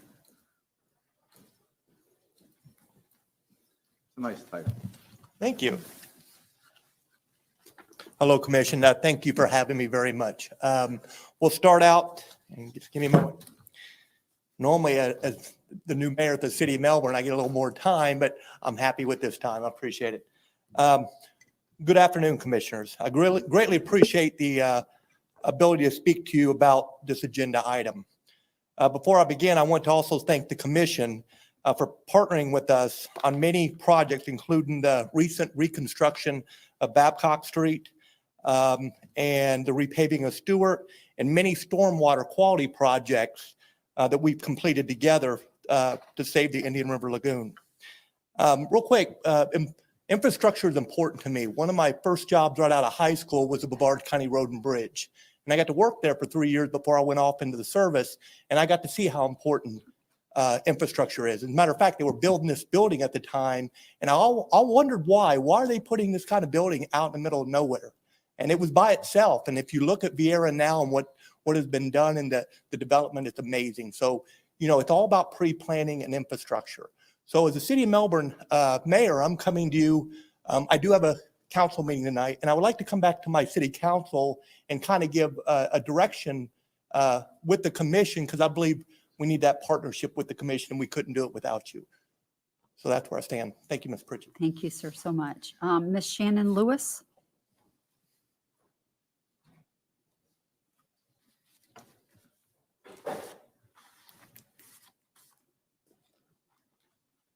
Thank you, Madam Chair and County Commissioners. I appreciate the time today. I'm Shannon Lewis. I'm the city manager for the city of Melbourne. And I appreciate the few minutes to let you know that our city council did have an opportunity to speak about this project, the O'Galley CRA, at a recent city council meeting. And what I'd like to do in the next few minutes is just give you an overview of what the city council's request is, and perhaps answer any questions you may have. And so the city staff has been working with the county staff over the past year to create an interlocal agreement. And that began with the conversation about a public parking garage in the downtown O'Galley CRA for approximately 250 to 300 public parking spaces. We did have a conversation on the record that those would be made free for the public. And so we don't have any issue with that. I know that that was something important to the county staff as well. Subsequent to that, and the reason why it's taken a little bit longer for us to finalize that interlocal, is we were approached by a private developer to construct a $30 million hotel in the downtown O'Galley area. and also to construct the parking garage so that it would be a public-private partnership between the hotel developer and the CRA to construct additionally the 250 to 300 spaces that we would need for public parking, along with the required parking that the hotel would need to satisfy its requirements. And so what we had originally anticipated is that to construct the public parking garage, we did estimate that that would be between $6 million and $7 million and require an additional 13 years to complete the debt service payments. Is that if we were to look at a hotel development in conjunction with the public parking garage for a site-specific incentive from that location only, would bring the total number of years needed with the O'Galley CRA to 20. And I know that that sounds like a lot. And so one of the ideas that we had, and again, as the mayor indicated, we need to go back to the city council this evening with the county commission's direction and what you'd like to see, is that I think there's some creative opportunities by which we can, one of the things that I can talk to the city council about is reducing the size, for example, of the boundaries of the total CRA after that 13th year, so that the CRA would really remain only in effect for the hotel development project. And any incentive that would be made for that particular development would strictly come from that parcel, and that would return the county TIF and the city TIF back to the corresponding jurisdictions after the 13th year, which is really what we believe we need to complete the debt service.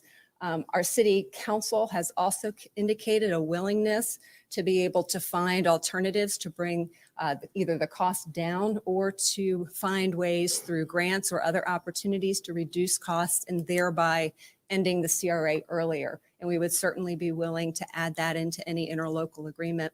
I see my time is almost up. The mayor and I are both here to answer any questions. And I thank you for your consideration and any input you have for our city council this evening. Thank you, ma'am. Commissioner Tobias?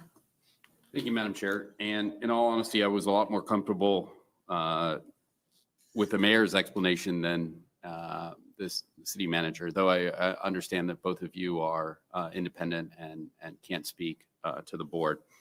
A little bit of background. I didn't want to have to go over this background, but every other CRA, including two that are made up of the exact same board as this one, have already entered into an interlocal agreement.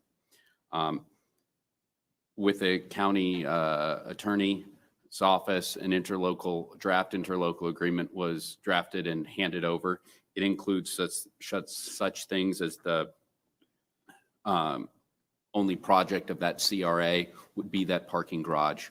That a certain number, I believe 90% of those spaces must be free to the public, that there is low administrative costs, that if this truly is a priority, that the current projects be stopped and those resources go to this parking structure. So if the CRA is extended, it's extended to the shortest period of time. But we've acted the county has acted in good faith, and yet we have gotten very little in return. As you guys know, there has, and I don't want to get into this, and I certainly was not going to get into this had the mayor been the only individual that spoke, but there's an Auditor General's report, which there are some pretty substantive findings in there that make it troublesome if this interlocal agreement is not entered into per the specifications made. So I'm going to, I think, and again, I certainly have never spoken on behalf of the board, but I would be more than willing to pull my resolution and give the city of Melbourne one more opportunity to come back with an interlocal agreement. And to be very clear, I certainly hope it's word for word the one that was handed both to various elected officials as well as the city manager more than a month ago. I would certainly be more than willing to furnish your offices, but the provisions that I laid out were very clear. Again, that all current resources go to that garage, that the bulk of those spaces remain free, and that is the only project. So again, I'm looking for board support here. Certainly, it means a lot. I imagine when the mayor goes back that we're all on the same page as far as if this does continue, it's a single issue and they don't continue with, I didn't want to get into the funding, but there's art projects. There's hundreds of thousands of dollars of lighting. There's facade grants that, believe it or not, a roof is considered a facade. And I mean, this CRA is so old, it was created, and I'm not kidding, I pulled it up. I have it here somewhere, to alleviate chickens in the district. So, I mean, that should give you an idea of how old this CRA is. So you were in diapers. And by the time this ends, I still will be in diapers. So Maybe again, yeah. my point is, thank you for doing this. I think we lit a fire underneath, and I'm sure Mayor Alfrey has always been there, but this gives him added incentive to go back to the board. So if you guys are all in agreement, I would pull my item and ask that, we stick to those parameters and ask for that interlocal agreement to be returned to us in short order. Okay, Commissioner Lober, you're up, but just real quick, I think this is in Commissioner Smith and Zonka's district. So you guys' opinion will probably weigh heavy on this as well. Commissioner Lober? First, I just want to thank the handsome and knowledgeable mayor of Melbourne, Mr. Alfrey, for coming out, as well as Councilwoman Minus and the city manager, Ms. Lewis.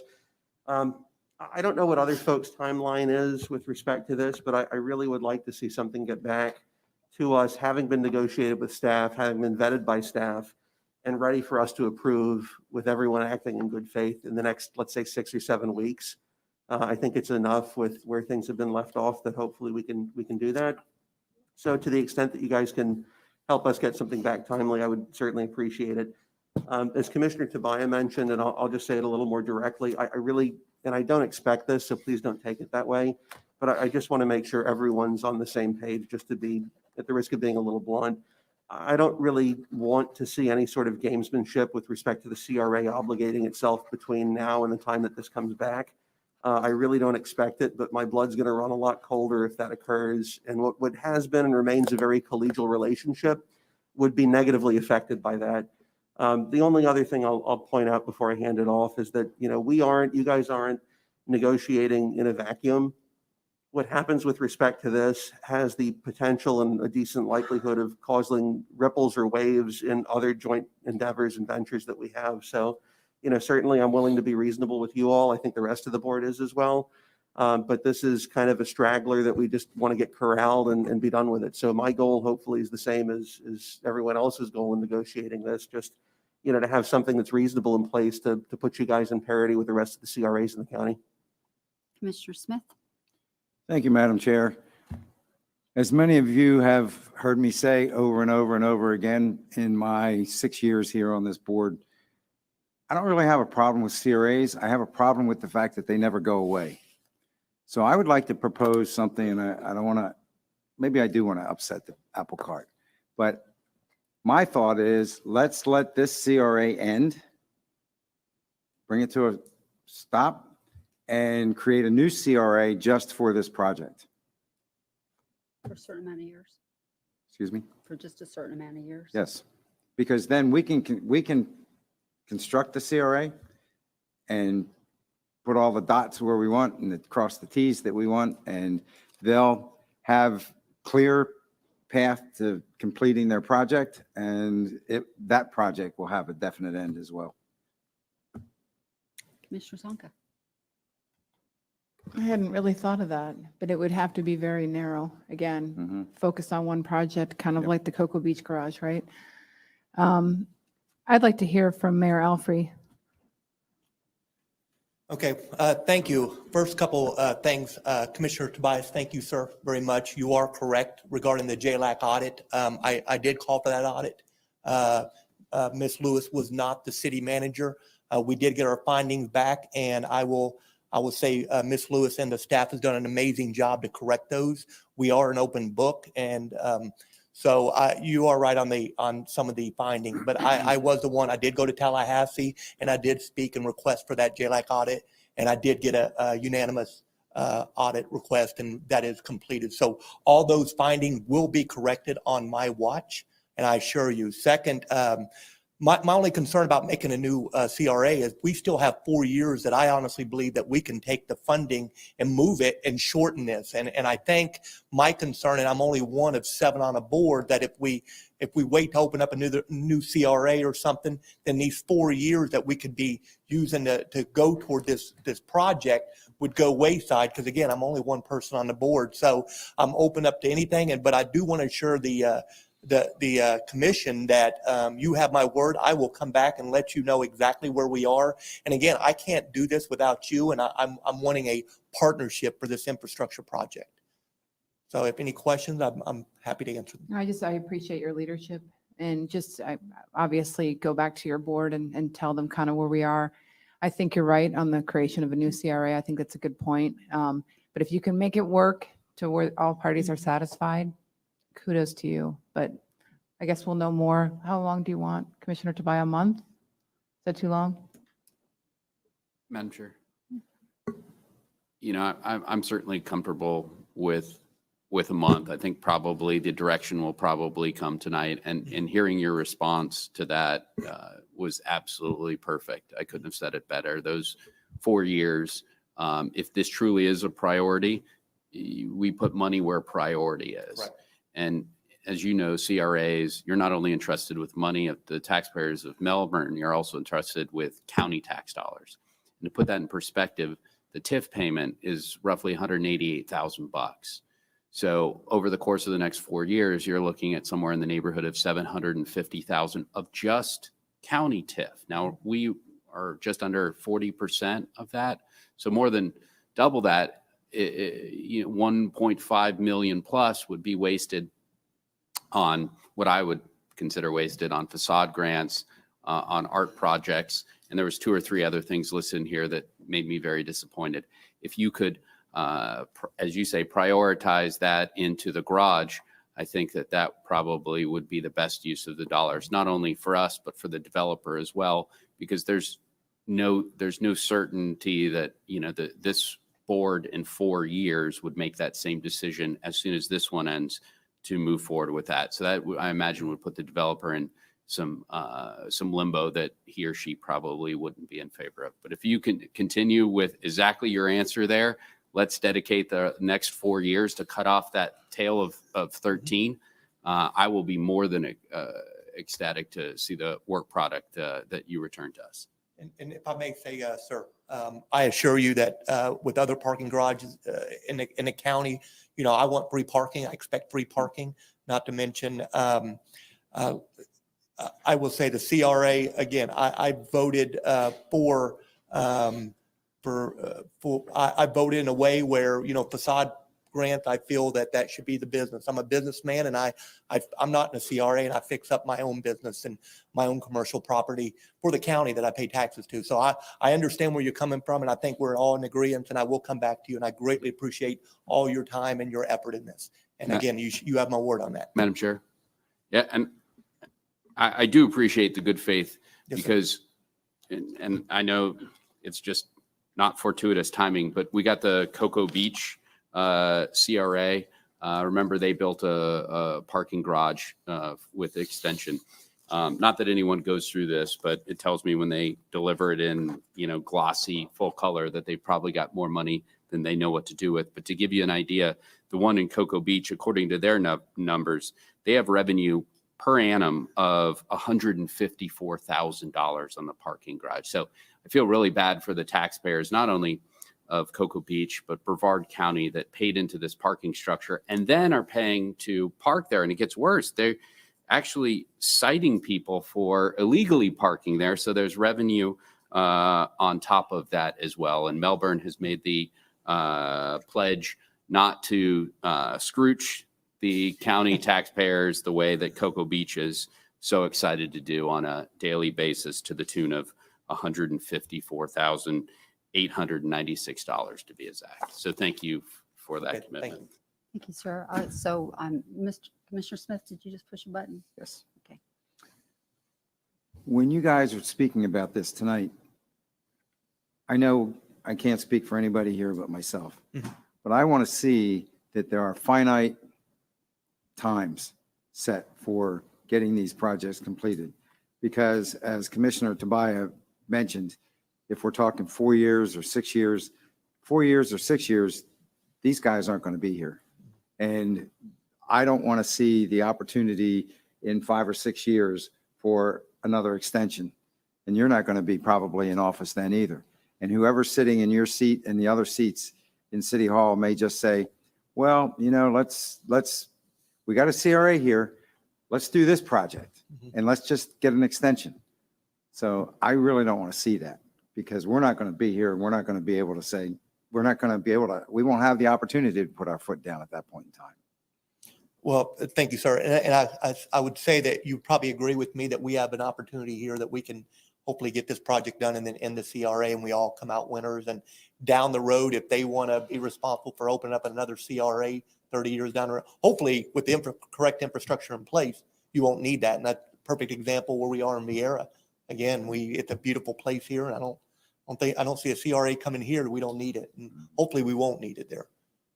So, okay. Anything else? Thank you for being here. No, thank you. Thank you for having me. I greatly appreciate it. Just a thought, since everybody's brought out the information, I know you guys got to go home and brainstorm this with legal, but maybe it's possible to close the CRE out now and then start just a parking lot one. So I think from hearing Commissioner Smith, that might make him a little more comfortable. And then the parameters are all there. And we know that when we're doing this, it's just for a parking. So instead of those 4 years going for other things, that would dissolve and everything would start the parking garage. If it's okay with you, I'll have our You have to have staff legal. work with Yeah. your staff and see what the best options are and come back to you all. And, you know, we all can be on the same page here, whatever, again, the quickest and the fastest and way to get it done. Madam Chair, Yes, sir. I think there's still some debt on the books. Oh, is So, there? Yeah, that unfortunately would not be, and it's much less than other ones, but Mm-hmm. there's still some debt in the book. So, you know, it sounds good, but I don't know that that's a, Okay, unless Plausible. maybe they did some contractual thing that one closes other than paying debt. I don't know. You're gonna have to get with legal. Okay. Well, we definitely have a direction for our council tonight and I'll get back with you and thank you so much. Thank you, Okay. sir. Thank you. Okay, we're going to move to item J2.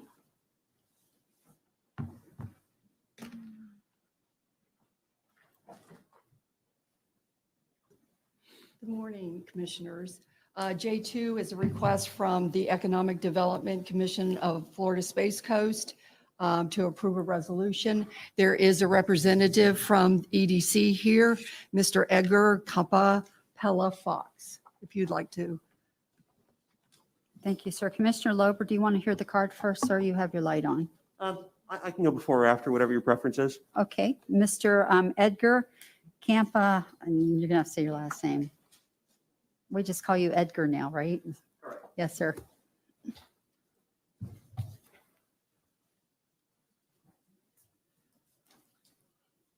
Good morning, Madam Chair. For the record, Edgar Campa Palafox, Business Development Director with the EDC. Thank you for having me. As Kathy mentioned, we are here to answer any questions regarding the application by Dark Storms Industries to be considered for the ad valorem tax abatement exemption program. Just want to mention also for the record, you probably saw that in the application. The company is considering moving a firearm facility to here to Brevard County, specifically to Titusville, and in the Spaceport Commerce Park, and is expecting to bring 50 jobs to the Space Coast. The company is currently based in Oakdale, Long Island in New York, and has outgrown its facility.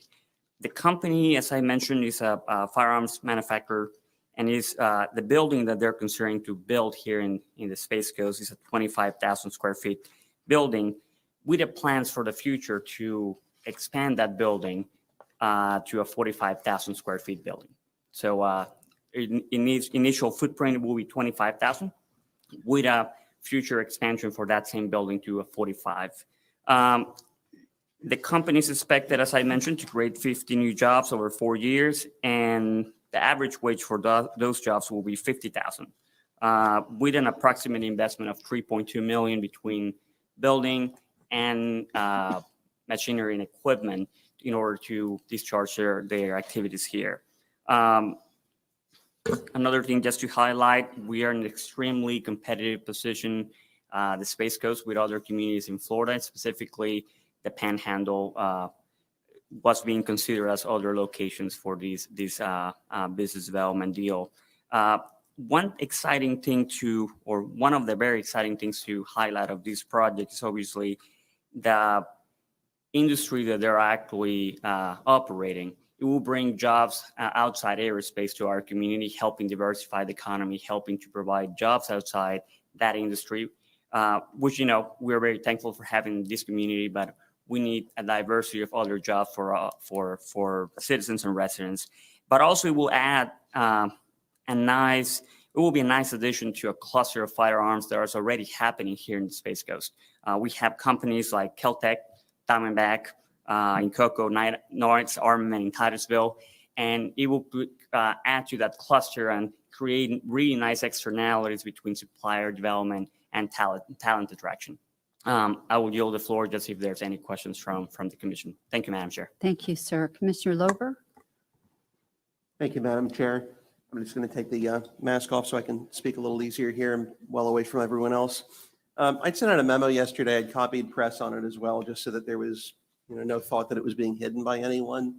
Basically, there are three types of grants that have been lumped into this project or that have been Commissioner Lober, contemplated. I think what you sent the memo on was going to be on item J5. Am I off? I think so. It's I the thought it was same. J2. It's the same project, but this is the EDC's part of the tax abatement. J5 is the one you sent the memo out on. I may have flipped them then.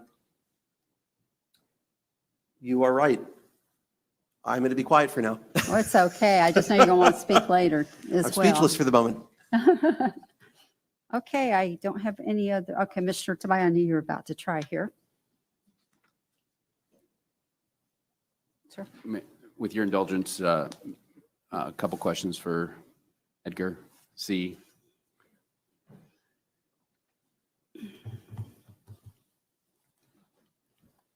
Sorry, I'm pretty terrible with pronunciations, so I'll just call you Mr. Edgar.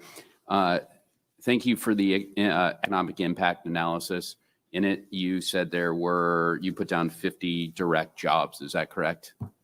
Correct, and that's Madam Chair, that's according to the application received by the agency. That was my follow-up. Where did you receive that estimate?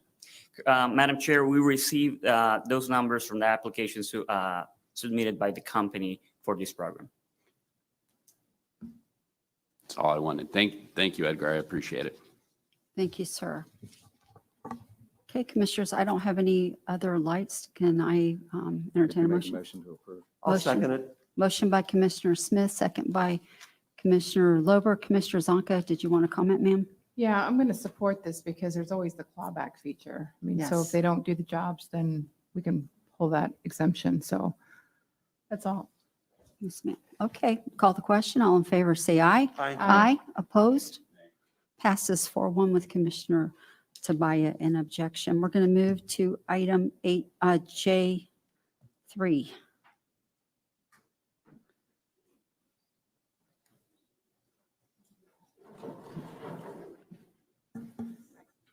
This is an item for legislative intent to amend the Brevard County Code, Chapter 98, Article 4, Port St. John Dependent Special District.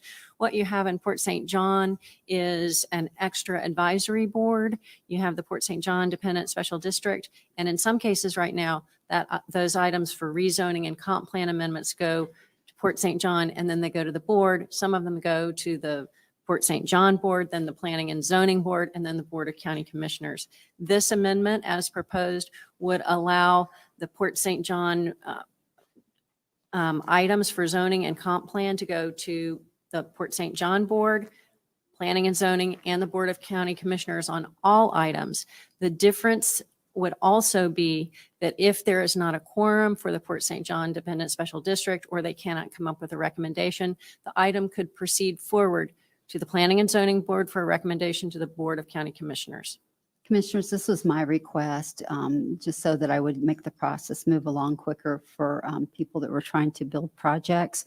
May I have a motion? Motion by Commissioner Smith, second by Commissioner Lober. All in favor, say aye. Aye. Opposed? Passes 5-0. We're into item J4. Commissioner Tobias, I think this is yours, sir.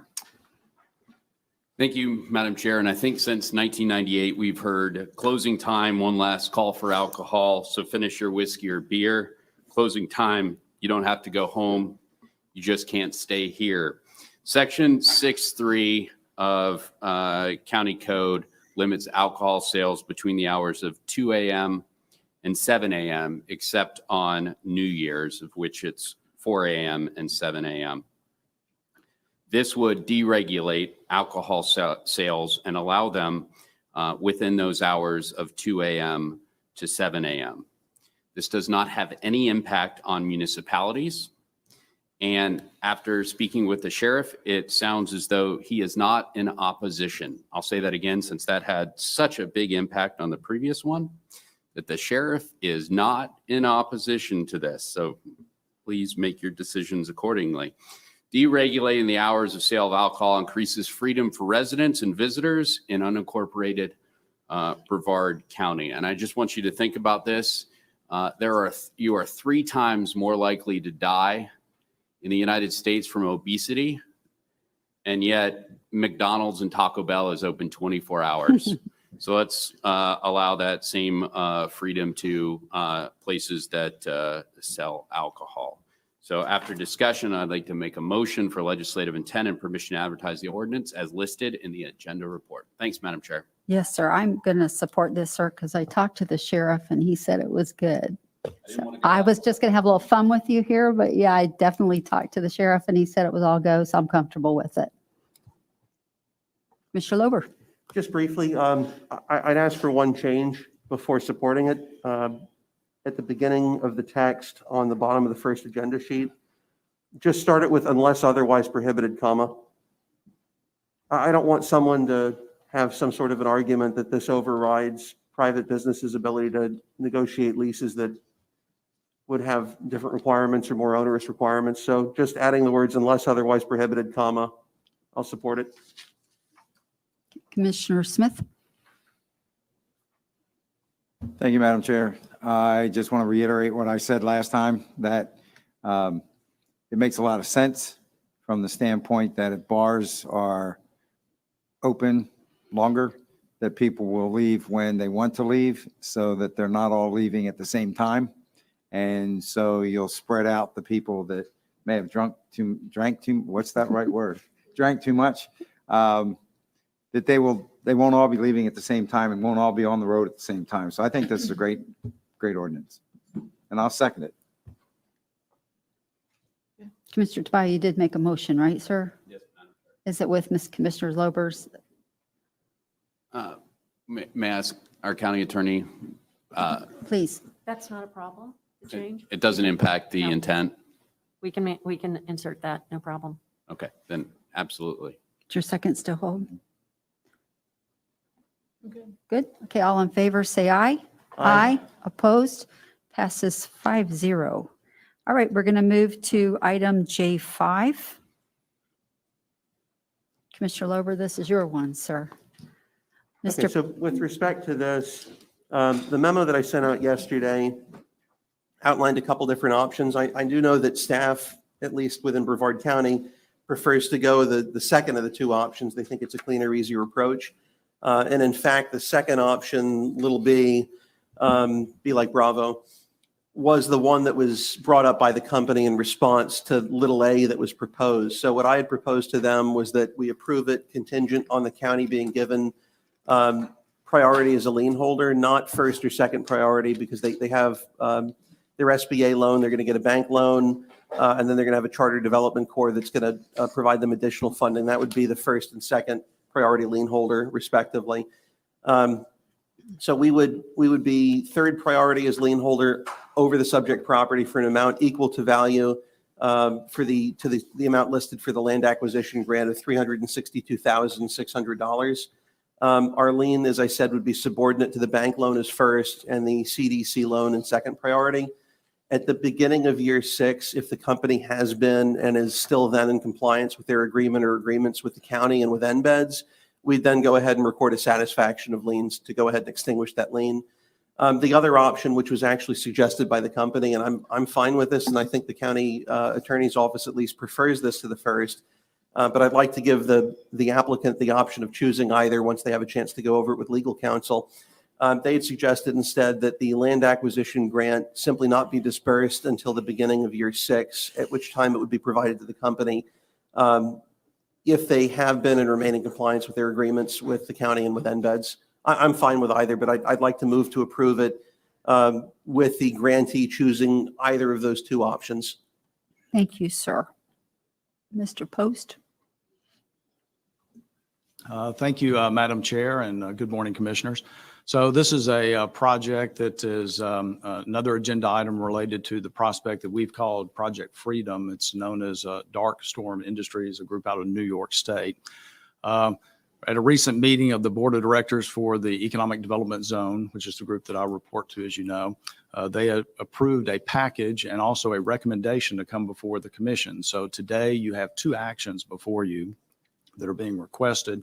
The first is to approve entering into a real estate contract with the company to sell approximately 10 acres of property up in the Spaceport Commerce Park in Titusville. This would be at $37,000 an acre, which would be one of the higher price points we've had on the sales in that park. The lot itself is kind of a rectangular shaped lot, has some site issues. The company will have to mitigate for some wetlands to make it a usable site. The second part of what we're asking for is to grant concurrence to an economic incentive package that was approved by the zone's board of directors.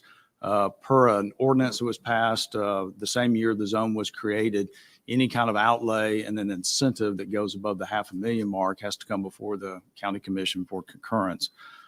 In that economic incentive package, we have 3 separate grants. The first one is what we call a site preparation reimbursement grant, which would reimburse them for eligible site development costs to prepare the pad. As I mentioned, there's some wetlands they have to mitigate for, but they'd have to go in, clear, grade the site, build the building pad, do any kind of stormwater retention issues, do all of that kind of thing. And those would be the kinds of eligible expenses we'd be looking at, up to $250,000. Again, it's worth noting that we do what we call performance grants. We don't provide any money up front. The company has to have the wherewithal to acquire the property from us, to build the building, to get in it, make sure it meets all the building code standards for the local jurisdiction, which in this case is City of Titusville. And then they would have to occupy it for a period of time before they would get the first dollar from us. The second grant is what we call a capital investment grant, a reimbursement grant, and it looks at the overall capital injection that they anticipate to put into the property over the course of the first couple of years of the project. We anticipate initially a building cost of approximately $1.6 million. We think they will also have equipment that they will place in service there that will be approximately $1.2 million. They think some additional outlays on equipment may be made in the second year. And of course, they're also counting the land value, which gets it up to approximately $3.2 million overall. The third grant is what we call a site acquisition reimbursement grant. And this one is to help them zero out the cost of the land acquisition over a period of several years. As Edgar mentioned from the EDC, this has been a highly competitive project where we've been in competition from what we believe to be from several different communities across the Southeast United States. And having spent time in Alabama and Georgia doing economic development, I know that they have some abilities to do some things that we can't do in Florida. We cannot just provide the land to them. When we do the land sale in the Commerce Park, that money has to go into a special restricted account that can only be used for improvements in the park. So the only way that we could try to be competitive, and I say competitive because the other issue we're dealing with is in recent years, the state has not had the tools that we've had to use in the past. We no longer have the QTI program, which is a tax credit program that the Qualified Targeted Industry program, and we no longer have the closing fund program through the state. So it's put a little bit more pressure on us at the local jurisdiction to really come up with an incentive package that really is going to be attractive to the company. Hence the reason for the zone grants that I'm talking about, and also the tax abatement on the property. Each one of these grants that I mentioned has a couple of different qualifying requirements before they would get it, but all have to reach a certain benchmark before they would get the reimbursement. On the site acquisition reimbursement grant, they would actually have to stay in the property, and we would provide that grant to them in installments under a 4-year plan. That's the current agreement that's been proposed. As far as the site preparation grant and that capital investment grant, the key qualifying criteria for that would be they'd have to build the building, complete it, and then occupy it for a period of at least 6 months. In addition to that, the agreement does spell out some other things they would have to do. They would have to provide documentation to us so that we would actually see what the cost of the building is and things of that sort. The application that they submitted to us did call for the creation of 50 jobs, and that's what we fully expect. But when we do these agreements, we look at what we think the minimum attainable job creation should be before we could make a legal claim to recapture some of this money. So this is the clawbacks that you often heard us talk about. And thanks to the county attorney's office, we've been very appreciative for their support. They've helped craft the language for what I think are very strong clawbacks. In this particular case, we're trying to get the company up to 25 full-time jobs by, I think, the year 2026 in order to avoid the clawback of the grants that would be approved and given to them. So I know it's a lot of information, but we'll try to answer your questions as best we can. Commissioner Smith, is that a new light, sir? No. Commissioner Lober? I think that's the old light, madam. Okay. Commissioners, do we have any questions? No, I'd like to make the motion to approve. You have a motion to approve. Commissioner Tobias, I'm sorry, your thing's not on, but I can tell you're wanting attention, so. Thank you, Madam Chair. And with your indulgence, again, a few questions for Mr. Post. And we did discuss some of these prior. I certainly don't want to put anyone on the hot spot, certainly not staff. But the EDC has informed us that Darkstorm Incorporated indicated that they would have 50 direct jobs.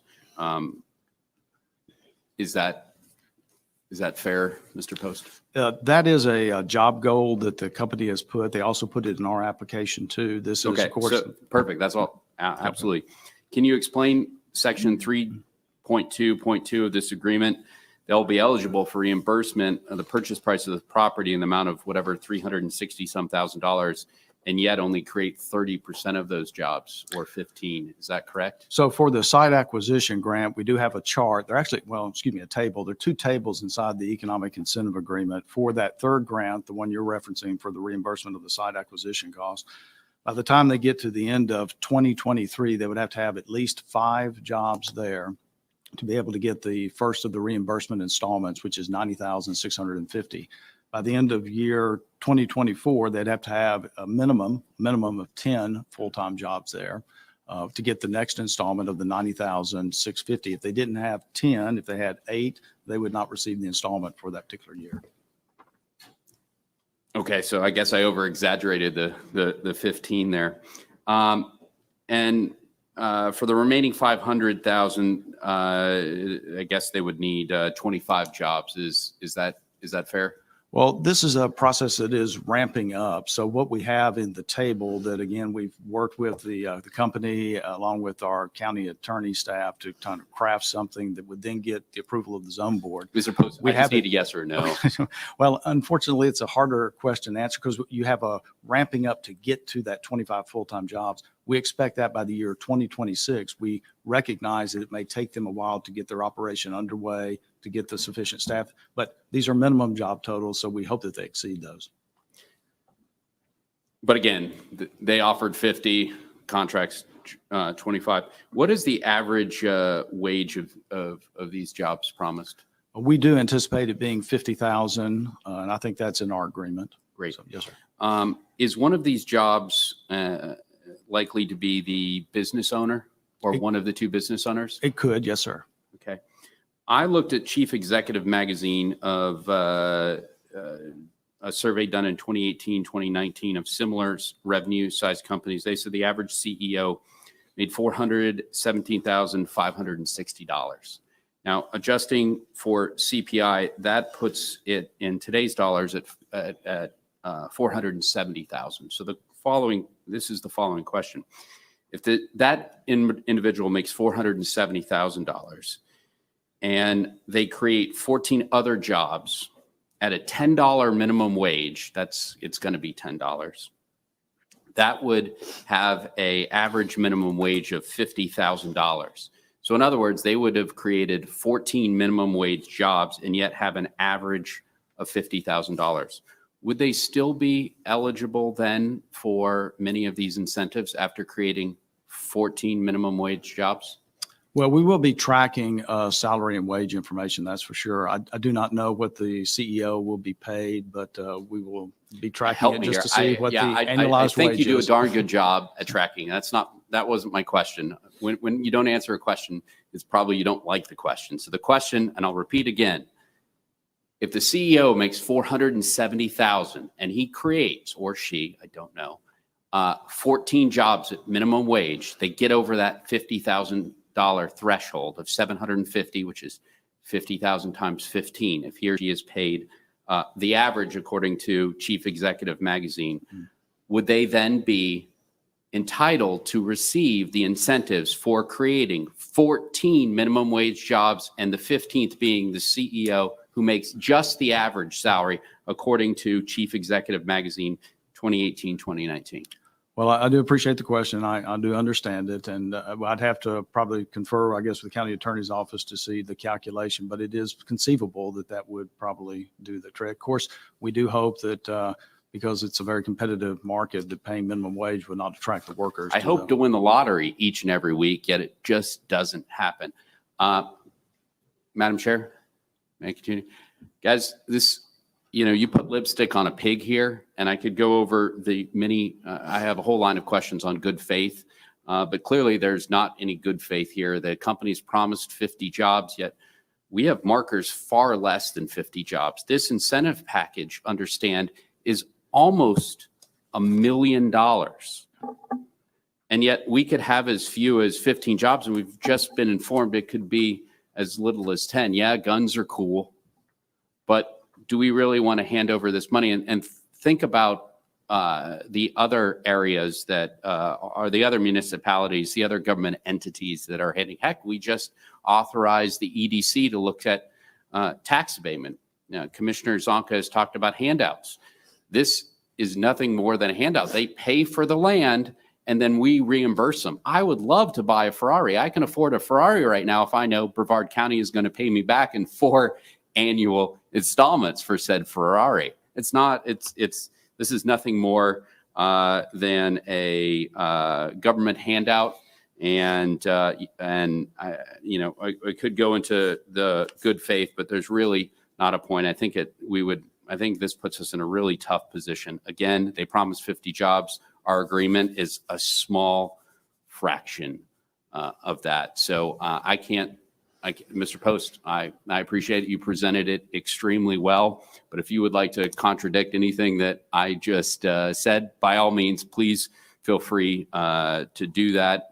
But I just took it exactly out of the contract that was put forth. And had this all had 50 jobs, I don't know that I would still support it.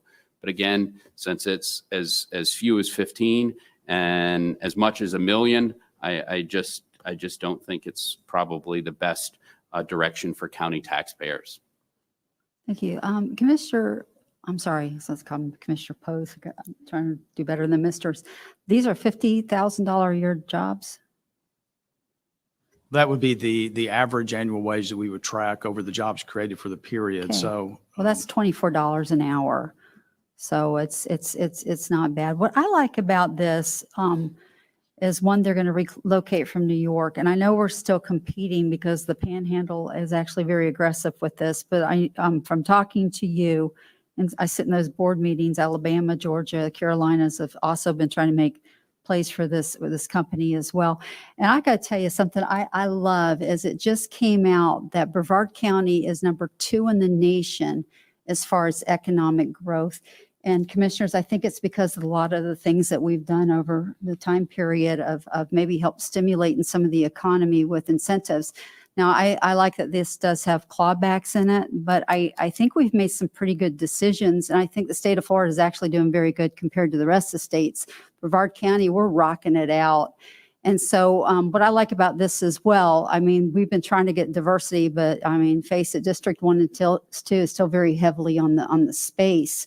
So this is branching out more into the guns. And we do have a lot of guns in District 1, I guess, good Republican district, but we have Knights Armament. They are doing a marvelous job. And here's another company come along with a little bit of competition with them. So I think this is a great opportunity. I feel pretty comfortable with the economic incentives that we're offering. I think they're fair. I really do believe this company is going to do better than we have written down here with some parameters. I think this is a good, solid company coming in. And if the CEOs are making $470 on their company, they're going to buy a really nice house in District 1. So that's another good thing too, and spend money at the restaurants. Commissioner Smith, you're up, and then Commissioner Lober, you're next, and then Commissioner Zonka. Thank you, Madam Chair. Oops, I reversed it. I get Commissioner You're Tobias' next. point about jobs and Ferraris, but that's like comparing apples and oranges. You're not going to get somebody to just pay you Ferrari for your Ferrari and let you just drive around without having to pay something. This company here is going to pay all these loans and all these expenses. They're not going to pay it on the backs of $10 an hour employees. They're not going to have that kind of income. So it's obvious that they're going to have the income to pay these bills because they're already doing it, and they wouldn't be coming here and obligating themselves if they didn't. And again, with the clawbacks, they're not going to get to the point where we're handing over any money until they've already performed. So I'm in favor of this, and I will make a motion to approve. That's okay. And I think I've made my position pretty clear over the last several years of being on the commission on how I feel about cash incentives, because we're essentially financing their business risk.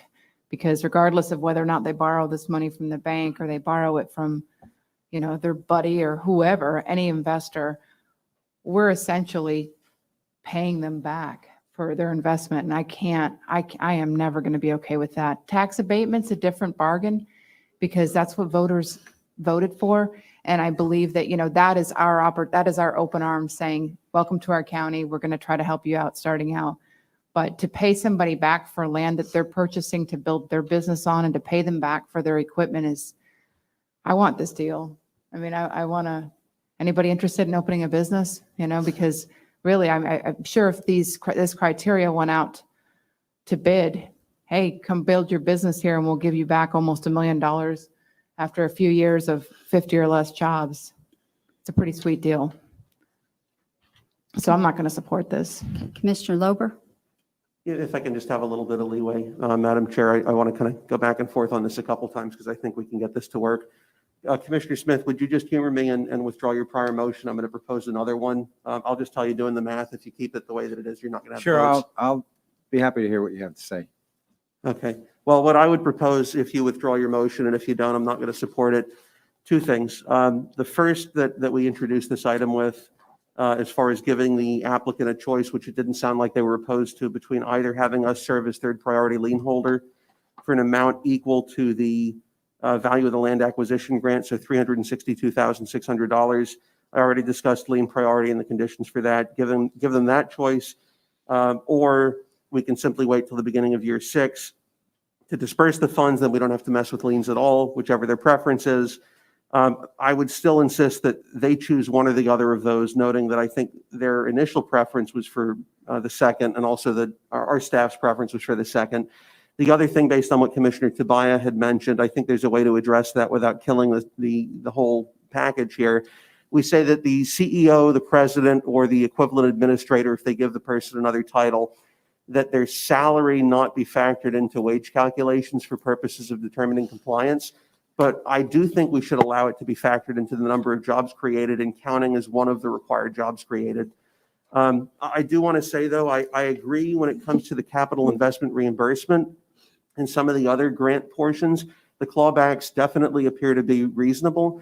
But when it comes to either the land acquisition grant, all they have to do is buy the land and they're entitled to it without having employed anyone. Or the site prep, all they have to do is prep the site, get that done, and they're entitled to it.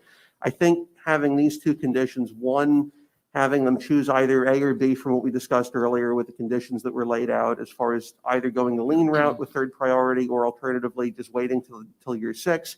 And then secondarily, we just say whoever their their chief operating officer or CEO is, whatever the equivalent is for their top dog in the organization. We just don't factor that into the wages. So if they're obligated, let's say just for easy math, to create 10 jobs at an average wage of $50,000 a job, we say, okay, the CEO or whatever that person's title is counts as one of the jobs. So now they only have to get 9 more jobs, and those 9 jobs will be factored in on the salary of whatever those 9 employees are paid or wages. So I think it at least in part addresses Commissioner Tobias' concerns. It addresses my concerns. And that, if you would withdraw your motion, that'll be my immediate motion following. Okay. I'm good with that. Okay, that's my motion. Motion and a second. I do have one comment card, so I'm going to call it here real quick. Ms. Sandra Sullivan. And as she's coming up, Commissioner Lober, I thank you for sending out this memo. It gave me time to read through it and figure Yes, it ma'am. out. So I appreciate that very much. So, Certainly. yes, ma'am. Sandra Sullivan, South Patrick Shores. Aside from the subsidy part, when we're a county on very high growth, I don't understand why you even need to do that. But as my biggest concern is hearing the comments about the wetlands. And I attended the meeting on sustainability to do with sea level rise and a higher incident of Cat 4 and Cat 5 hurricanes. And I would encourage the county to look into wetland scientific literature that talks about this as a way to mitigate sea level rise and the impact from the rain events from a higher statistical number of hurricanes. So just as you saw in Merritt Island, where properties that never flooded, that got developed, where wetlands are being filled in, now residents there have a lot more flooding issues. I come from South Florida, and as you know, in South Florida, they built out way past, they thought we'll never build past Sawgrass Mills Mall, and they ended up building 40 miles more. Now in East Fort Lauderdale, our second home, when it rains, our Florida room and our garage floods, just was when it rains, heavy rain. And the issue here is you saw after Irma, the wetlands are all on the St. John's floodplains. We're under 3 and 4 feet of water. Those wetlands are your water quality, and they are your insurance policy for your entire county, for a place for that water to go. Now, South Florida made mistakes on their development, but you have an opportunity. This is property that the county owns, and you're going to fill in wetlands. And the more you fill in wetlands, the more flooding issues you have in the future. I would urge you to look into the research on wetlands and how important they are to the water quality, i.e. the lagoon, and also as your insurance policy for your whole county, that you don't run into the problems that South Florida is running into. Thank you. Thank you. All right, I have a motion and a second. All in favor, say aye. Aye. Opposed? Passes 3-2 with Commissioner Zonka and Tobias an objection. Okay, we are moving into item. Oh, are we done? Thank you. J7. Commissioner Lober? All right. Wait, I think that would be me. Commissioner Tobias, I think, Oh, I'm requesting sorry. to go. Threw me off with happy Merritt to defer Island. to him for Okay. now. Commissioner Thank you, Tobias. Madam Chair. This is an exact reflection of the Port St. John Advisory Board. So exactly what Eden said or Ms. Bentley said. This would be the same one. I'll go over it real quickly. We just approved the one for the PSJ dependent special. I thought it was a step in the right direction. However, I believe these boards probably need to be dissolved, and it's not just me. There was a sunset provision on this, so when the people created this, they also believed it. Anyway, those issues set aside, looking at the county ordinance, it is clear that Port St. John and North Merritt Island independent special districts were created in parallel. So this proposed amendment would keep these boards having the same authority and close the loophole of holding a development by not having a quorum. So again, it is the exact same of what this board just voted 5-0 for the Port St. John Special Dependent District. Okay, Commissioner Lober, this is your board, sir. Yes, ma'am. A couple of things. First off, Eric, can I take this off here? I supported the earlier item because frankly, Chair, it's in your district and you were supportive of it. If you would have gone the other way, I would have gone the other way on that. This is in my district. It's totally different. I can tell you my inclination to dissolve the North Merritt Island Special District is non-existent. Regardless of how this goes, as far as this particular item, I'm not willing to do that. I don't see a reason to do that. I see a lot of reasons to keep it. It's a great way for me to get the input of the folks that are most directly affected by the decisions that we make up here. Now, that said, I do not think that this item, as it's drafted, would do anything to further that. I don't have a problem tentatively supporting this item with the understanding I'm supporting it solely for the purpose of it going out for advertisement. I would not today adopt it, but I do not have an issue with it being advertised. So I'm fine supporting this today with the understanding I'm not going to be doing anything to dissolve North Merritt Island Special District. I don't support that now. I don't intend to support that in the future. But I do agree there is an interesting item that was brought up. If we have a continual issue where for 6 months someone or we have a project where there's no quorum, it's not fair to keep folks held hostage indefinitely for that. So in that sense, it's an interesting idea. I do want to get input from the folks that do live in North Merritt Island as to whether they want to see this go, but I'll support it for today's purposes for advertising only.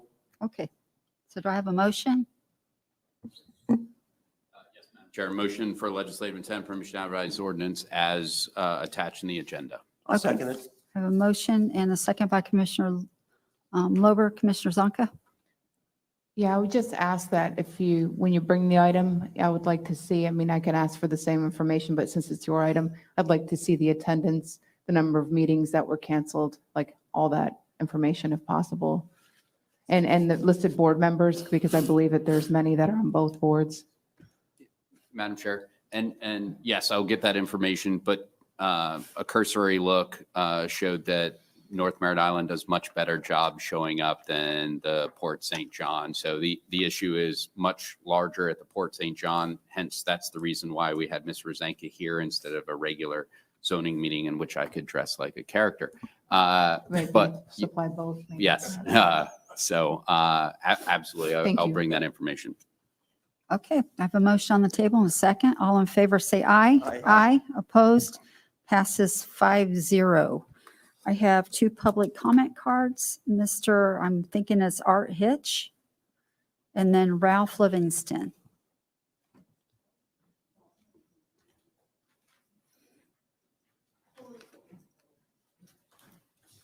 Thank you for the opportunity to say something today. My name is Art Hitch. I live at 141 Esther Drive, Cocoa Beach, Florida. And I live across what once was probably one of the most beautiful pieces of property that Brevard County had, Laurie Wilson Park. Now, Laurie Wilson Park is a disgrace. It's an embarrassment. I wonder when the last time any one of you have visually looked at Laurie Wilson Park. Since 2004, when we had 4 unwanted visitors by the name of Charlie, Francis, Jean, and Ivan, the maintenance to that park has been bare bones. If any of you would go specifically on a weekend to see what is going on in that park right now, there are literally 100 or more cars parked illegally on the grass everywhere. The boardwalk, what's really brought me here today was my wife's she was up there this morning walking. But to get to the access from the south end of the park, it is closed now. It is blocked off. You cannot go to the south end of the park and get to the beach. You have to walk through the hammock. And that boardwalk is in bad shape. I have contacted Parks and Rec, Economic Development, and Commissioner Lober's office, and I've gotten very few responses.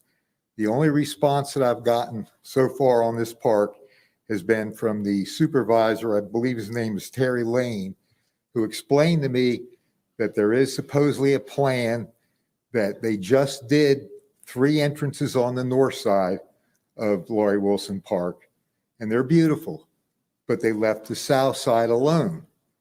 And it just does not make sense. Also, he explained to me that, yes, economic development has some type of plan. I attended the meeting, I think, 5 years ago when they presented this big grandiose plan, which a lot of it I liked, some of it I didn't. But they said now to do the entrance and the walkways to the south side of the park, they cannot be done until November at the earliest because of the turtle season right now. I just think it is a disgrace, especially with, you've got a couple major events coming up. You have an air show that's going to be used, Laurie Wilson Park, and a surfing event. And the access points are just unbelievable. Please go look at that park. Get something done. You know, it's been since 2004 and it just keeps going steadily downhill. My wife and I bought our house in Cocoa Beach, not mainly, but one of the reasons was because of Laurie Wilson Park. I mean, I thank you for letting me talk today, but please, please do something. It's a beautiful, beautiful 32-acre plus piece of property that's a disgrace. Thank you, sir. Thank you. Thank you.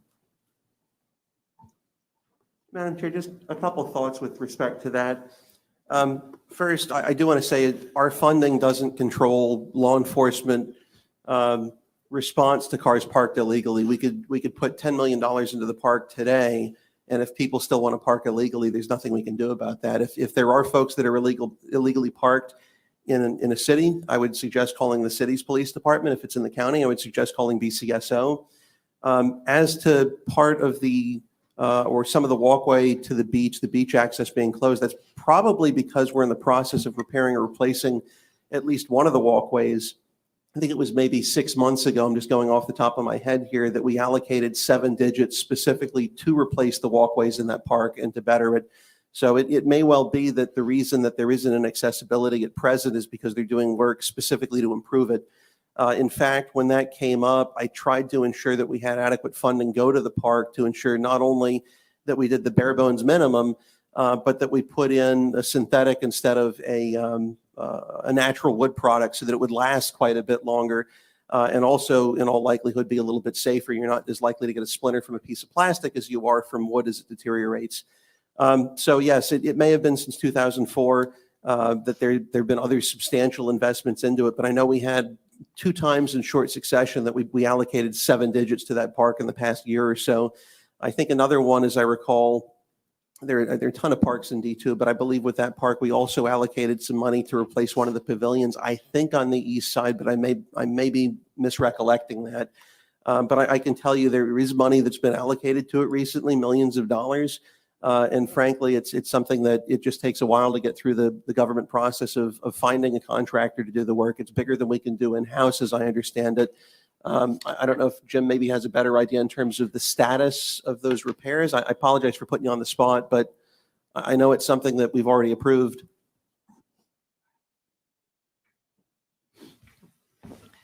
And Commissioner, I think you did a pretty good job. The north crosswalks were replaced with a composite. They were completed. When I spoke to, tourism is the one funding the park, and I spoke to the tourism director last week and we talked. They are working on a south crosswalk. They're trying to replace the boards to get that opened up. What you have with crossover, what you have with the crossovers is you have turtle season. So after February 28th, you have to be very careful what construction you do. I also know there's some work going on in the dog park. So I don't have all the details in front of me, but we can get you some kind of update. Yeah, if I'm saying, because I'm going by memory here, if I've said something that's inaccurate, I would very much appreciate if you'd correct me or my misrecollection if there has been any. No, not that I recall. And I believe the number was 1.375 million or something in that Yeah, neighborhood. we had another one come up. We Yeah. had them in short succession back to back where we had 2 separate projects, as I recall, with Lori Wilson. It wasn't the Yeah. same meeting, but we had one that was a solid allocation in that lineup and another that was a 7-digit allocation. I think we put in I think it was over 2 million in just a handful of months. Sounds about right. Yes. All right. I appreciate it, Jim. Thank you. Thank you. Mr. Ralph Ferguson? Livingston, I'm sorry.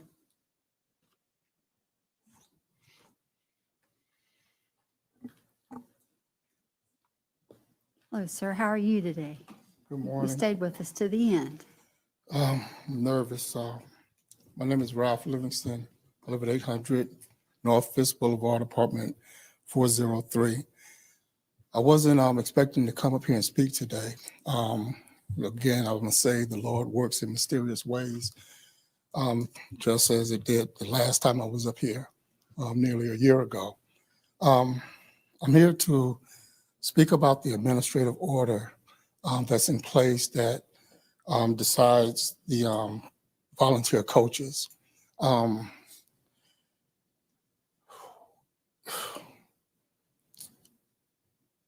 I'm not saying that the administrative order is wrong.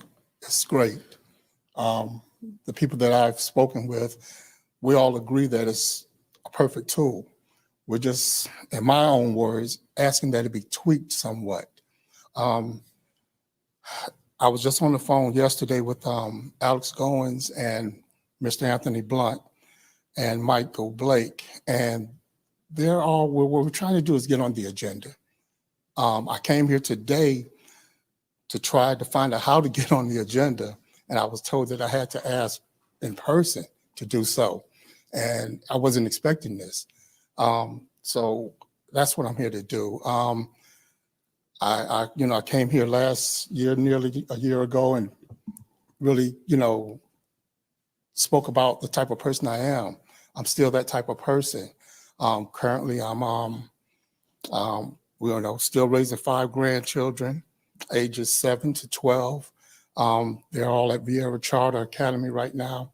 The oldest one, I just assisted with the basketball team for our oldest grandson. And now I'm assisting with the track team for our oldest grandson. There's 2 coaches for that team, the track team, Mr. Curtis and myself, and there's 45 kids. All I'm saying is volunteering is it's a task, and it's a lot of people that needs, a lot of children that needs volunteers. I'm not, I don't know what the words to use. Mr. Blunt is better with the wording than I am, and it doesn't help that I'm nervous at this time.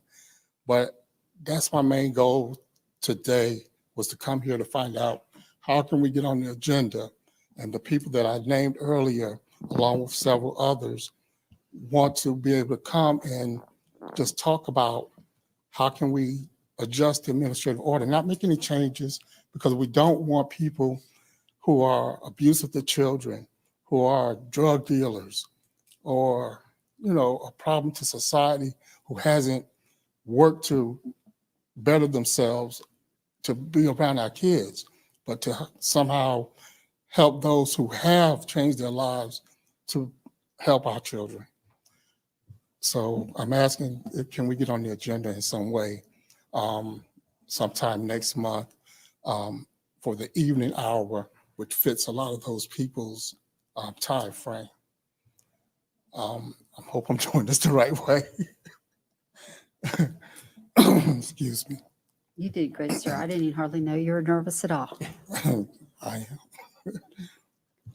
Commissioner Lober? Yeah, Madam Chair, I just want to kind of give a recap for some folks that may be a little fuzzy. This is the gentleman that wanted to coach one of the teams. Jim and Mary Ellen and I spoke about it at some length, and I made a pitch to try to amend that AO. It's probably about a year ago, as he stated.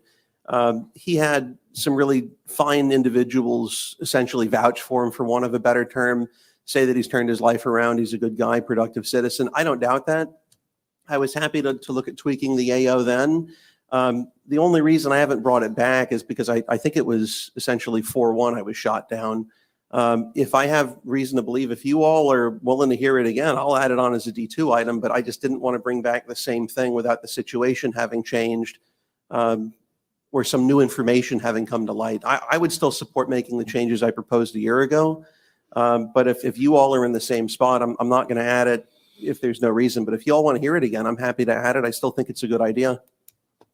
I'm probably still in the same place, Commissioner Lober. Not that I don't really like Mr. Livingston, but I think there's a lot of unforeseen consequences because you can't do for one and not for all of them.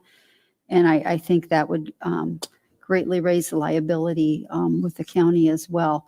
If you can come up with a creative way that it wouldn't do either of those two things, I'd be willing to hear it. But I've been racking my brain back there. But I have other people that would love to do the same type of thing, and it just pokes in my mind every time I try to think through it. So I don't know that I could do that yet unless you can come up with some way to carve out. I even tried to go back a certain amount of time, but nobody qualified. So There's another way, and I don't know if this is maybe a little further a stretch than what you're thinking, but the other way that's perhaps a bit extreme, but it's doable and it's worth at least perhaps considering. Instead of us doing the vetting, we say to these organizations that put on events at county facilities, you do the vetting, so we have no hand in that whatsoever. And if we think that there's something that needs to be disclosed to participants, we can mandate that, once they've done the vetting, if they find certain things that check a box that we say in advance need to be disclosed, we can do that. But if we're doing the vetting, we're going to be responsible for everything that falls I through. think if they have a felony right now, that's where I'm struggling. And I know there are different ones, but I mean, when we have that in there right now, what it's protecting District 1 with right now is the greater good. So if there's some way to go back in a period of time, but again, I even tried that with a few, and I couldn't even get a time period clear.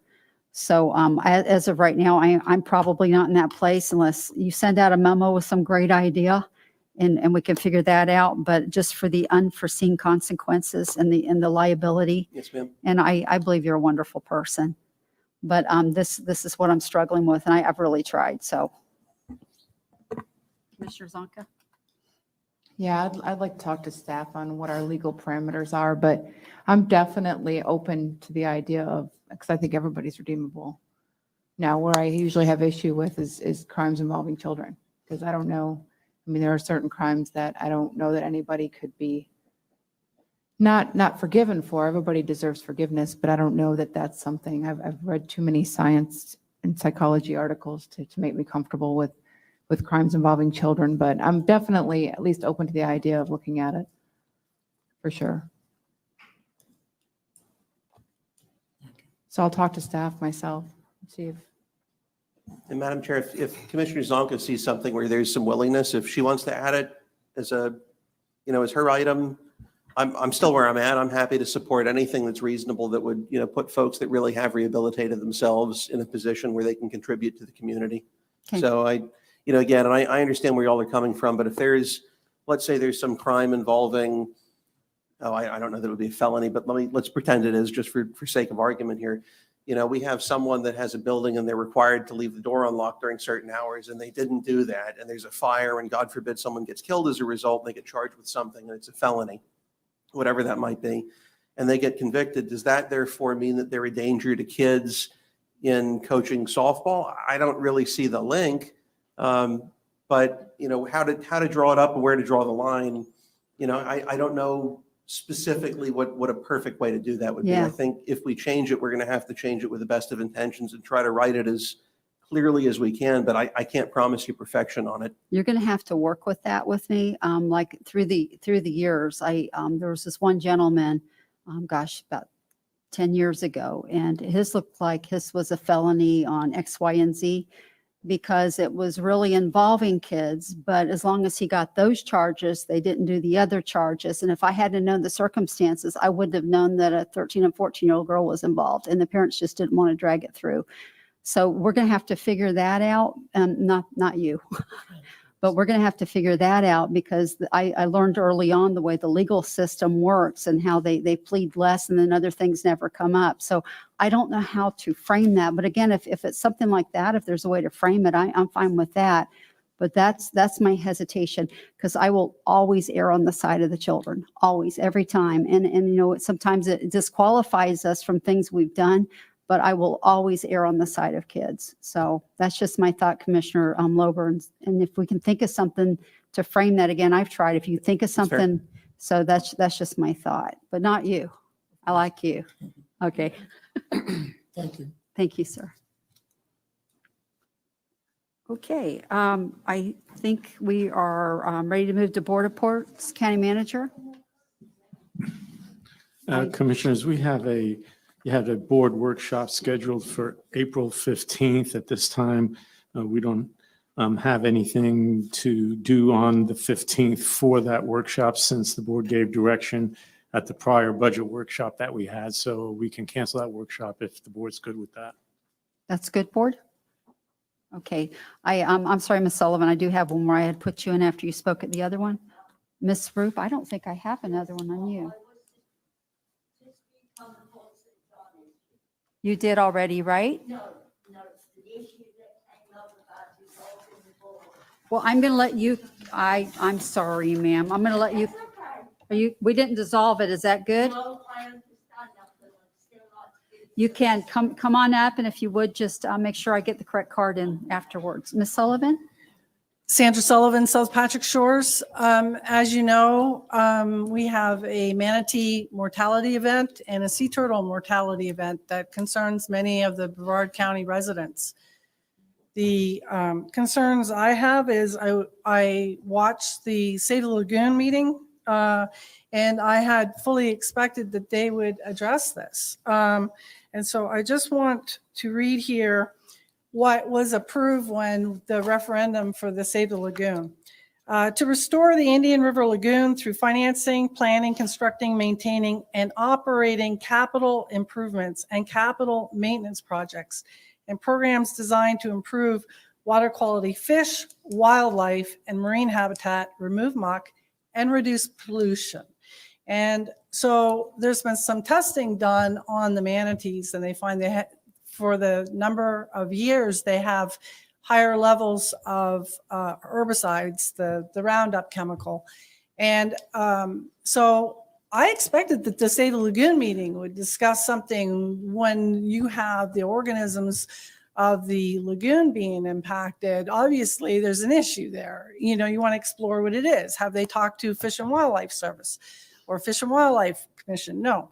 So it was very disappointing. And then I think there needs to be some pollution testing that is not in the Save the Lagoon, which brings me to the point that I requested from Miss Virginia Barker a copy of the ordinance. She sent it to me. And in there, it seems the process is the county drives what the Save the Lagoon program is doing, and the oversight kind of monitors the spending, essentially, to put it in a very generalized, succinct sentence. And it seems to me that two things I would ask if the county's input. One is growth management. Dr. Windsor said in a video that the number one thing that is impacting the lagoon is growth management. And so that needs to be looked at. Some pollution testing. MRC at their luncheon, the State of the Lagoon, indicated that even in areas where the nutrient level was above what the state recommended, they were still seeing the seagrass decline, which means it's something other than the nutrient loading. So you can't just use that as your measure of success. When you think about, we had a drought last season, we had a drought at the beginning of this season, and then we had heavy rain 2 inches above norm. That's going to wash not just nutrients, but herbicides into the lagoon. And that may be what is causing the mortality events, not just of the manatees, but also the sea turtles, because the green sea turtle, which is what is primarily affecting, it is a coastal turtle and it lives in the lagoon. That's its habitat. Both feed on seagrass. So I would just ask the county to look at MRCs. Thank you, Ms. Sullivan. Your time's I up. have 2 Thank you. seconds. No, ma'am, Anyway. it clicked off. I did. Okay, It was thank going you. the other way. Ms. Roop? Yes, I Sorry just about that. That's okay, Rita, fine. I just wanted to give you a little history on the Port St. John Special District Board, the Planning and Zoning Board. And I can't recollect now, it was either late 1990s or early 2000s. We came to the county to ask them for a special P&Z board just to look at Port St. John rezonings and et cetera. The county said, yes, we could do this. And our reasoning for it was we kept coming to the county planning and zoning board. They weren't listening to us. They were denying us things we didn't think was right, et cetera, et cetera. I'm sure you know. And this board has been going. It's only in the last couple of months that I know that we haven't met. And one was because of the COVID. Too many people came into the room and county staff didn't like it, neither did the board. But the contention there was between the two boards, the county planning and zoning and the Port St. John, a prime example. We wanted a board of our own so we could visit these sites. We knew the problems of Port St. John. And a prime example that's just happened, on the rezoning, Ms. Rizanka and the applicants rezone. The Port St. John Special District Board unanimously denied the request. The County Planning and Zoning Board unanimously approved it. Thank you. Thank you. Thank you, Ms. Rubin. What I like about that board is taxation with representation. They talk things out, and I think the commissioners of this district always listen. And I think that greatly influenced Ms. Rizanka as far as bringing through another BDP by the time it got here. So I think it's great. It's a way to listen to the community. Ms. Bentley? Yes, ma'am. Oh, I'm sorry. I don't think the board took a vote on whether or not to have the workshop. Okay, can I have a motion to remove the workshop? So moved. Everybody motion that one. Motion by Commissioner Tobias, I'll go with him this time, and a second by Commissioner Lober. All in favor, say aye. Aye. Opposed? Passes 5-0. Is that all, sir? Yes, it is. Thank you. Ms. Bentley? Yes, ma'am. I have a report on Ellis versus Brevard County, the charter cap case. Commissioners, as you know, the clerk's attorney has offered to settle the lawsuit by the clerk against the county. The county won at the trial court level, and the clerk appealed that decision to the 5th District Court of Appeal. We're now working on briefs. The attorney for the clerk has offered to dismiss the case if the county agrees to vacate or eliminate the trial court order in the county's favor. The board has several options at this point. 1, take no action, in which case we will continue to defend the appeal. 2, reject the offer. We will again continue to defend the appeal. 3, request an executive session to discuss the offer, or 4, accept the settlement proposal. Thank you, ma'am. Commissioner Lober? Yeah, I'm going to be diplomatic about this. When I first saw this, I wondered if I should take my wife to a neurologist. There is no way on God's green earth that I would do anything but 1 or 2. And in fact, I think it's so ridiculous it doesn't even warrant a response. So I would suggest we go with option 1. It's ridiculous. We would have to be almost certifiable. If we do go with another option, I will get straight jackets for everyone here, and we can wear them at a zoning meeting. I like option 1 too, but I think we're going to have to get you marital counseling after that last comment. Okay, commission? I'll make a motion to approve the Okay. first. Second. Okay, I have a motion by Commissioner Zonka, second by Commissioner Lober. All for option 1. All in favor, say aye. Aye. Opposed? Passes 5-0. Commissioner Lober? I was actually trying to turn my light off. I'm sorry. Oh, is that for board reports? Oh, okay, it is back to me. I don't have anything. Okay, Commissioner Tobias?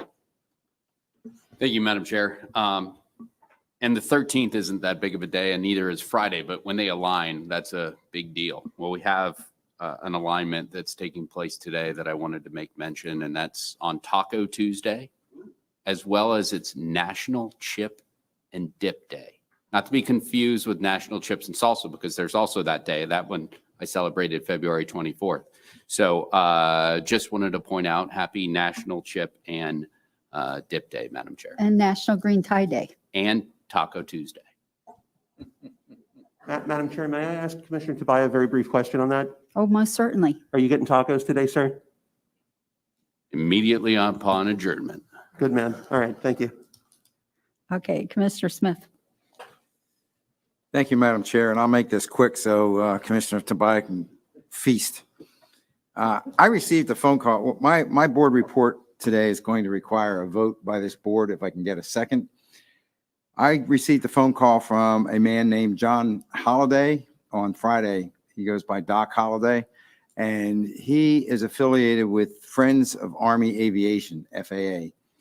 And he said that his group would like to fly in a Vietnam-era helicopter to Wickham Park during the Vietnam War Memorial this April. But he approached the county, and the county said that he couldn't do it unless he got approval from the board. So I said, well, give me some particulars. The county, the big deal with the county was insurance. So he has $3 million worth of insurance, which the county said would suffice. So I will just give you some broad information. They want to bring in a Vietnam-era helicopter to Wickham Park. They want to land, display, and fly for a fee. Anyone who would like to experience what a ride would be like in a chopper from Vietnam. I personally can remember when the men and women and the vets came back from Vietnam, where they were sent by their country, by the way. And I can remember them being disparaged to the point where they were spit on in airports and on streets. And I can tell you it had a real detrimental effect on our veterans back then, many of whom wouldn't even wear their uniforms in public. It was that bad. So this helicopter would give those people, those vets, those heroes, an opportunity to see and fly in one of these choppers. I talked to Sheriff Ivey about it, and he said he agrees that he's seen similar effects, that it has a real cathartic effect on people that served during that time. So the FAA, as I said, would provide the $3 million of insurance. They would land, they would let people, it would be a static display. People could tour it, people that were rescued, guys that owe their lives to the fact that when they were wounded on the battlefield, the helicopters flew in and flew them to safety. And they will fly if anybody wants to fly and pay the price. So I would like to make a motion that we approve the FAA to bring their helicopter to Wickham Park and park it for display and to fly flights. Okay, we have a motion on the table. I will support that. Commissioner Lober? Just a couple of things. I'd support it if you make a little bit of an amendment. I would ask that they name us, the county, as an additional insured on their policy, and that they maintain the policy. That has already, yes. That's Okay, so part if of we're it. an additional insured and they maintain at least the existing limits, which you said were 3 million, if they want to raise them, that's up to them, and then give a copy either to the county attorney's office or to risk management. If that's all contemplated by your motion, I'll support it. Yes, it is. We Okay. have a motion and a second? Yes, sir.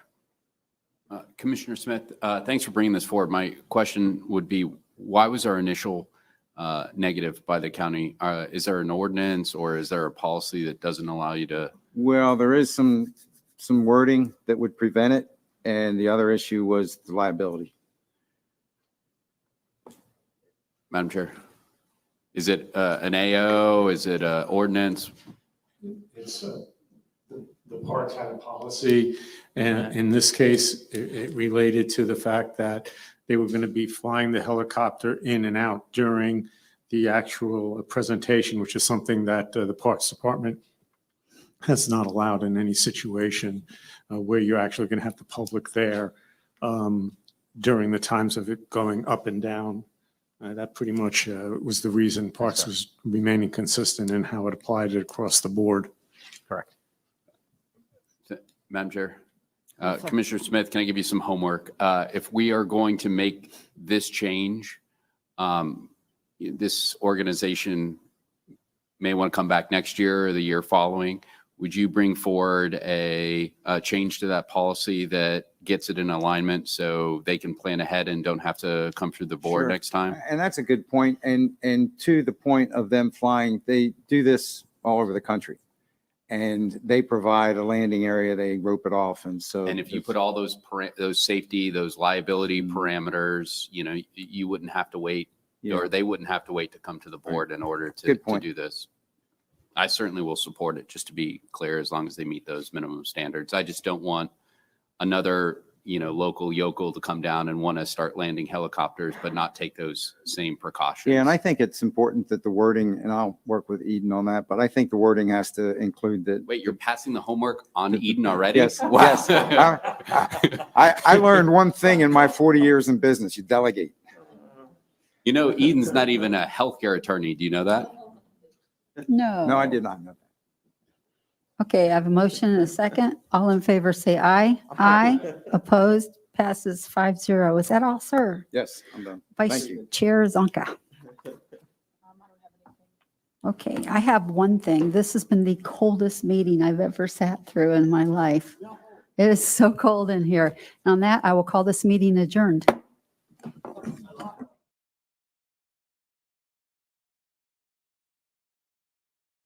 The opinions expressed by any member of the public during any period of public comment do not necessarily reflect the views or opinions of the Board of County Commissioners of Brevard County, Florida, Space Coast Government Television, or the program sponsor.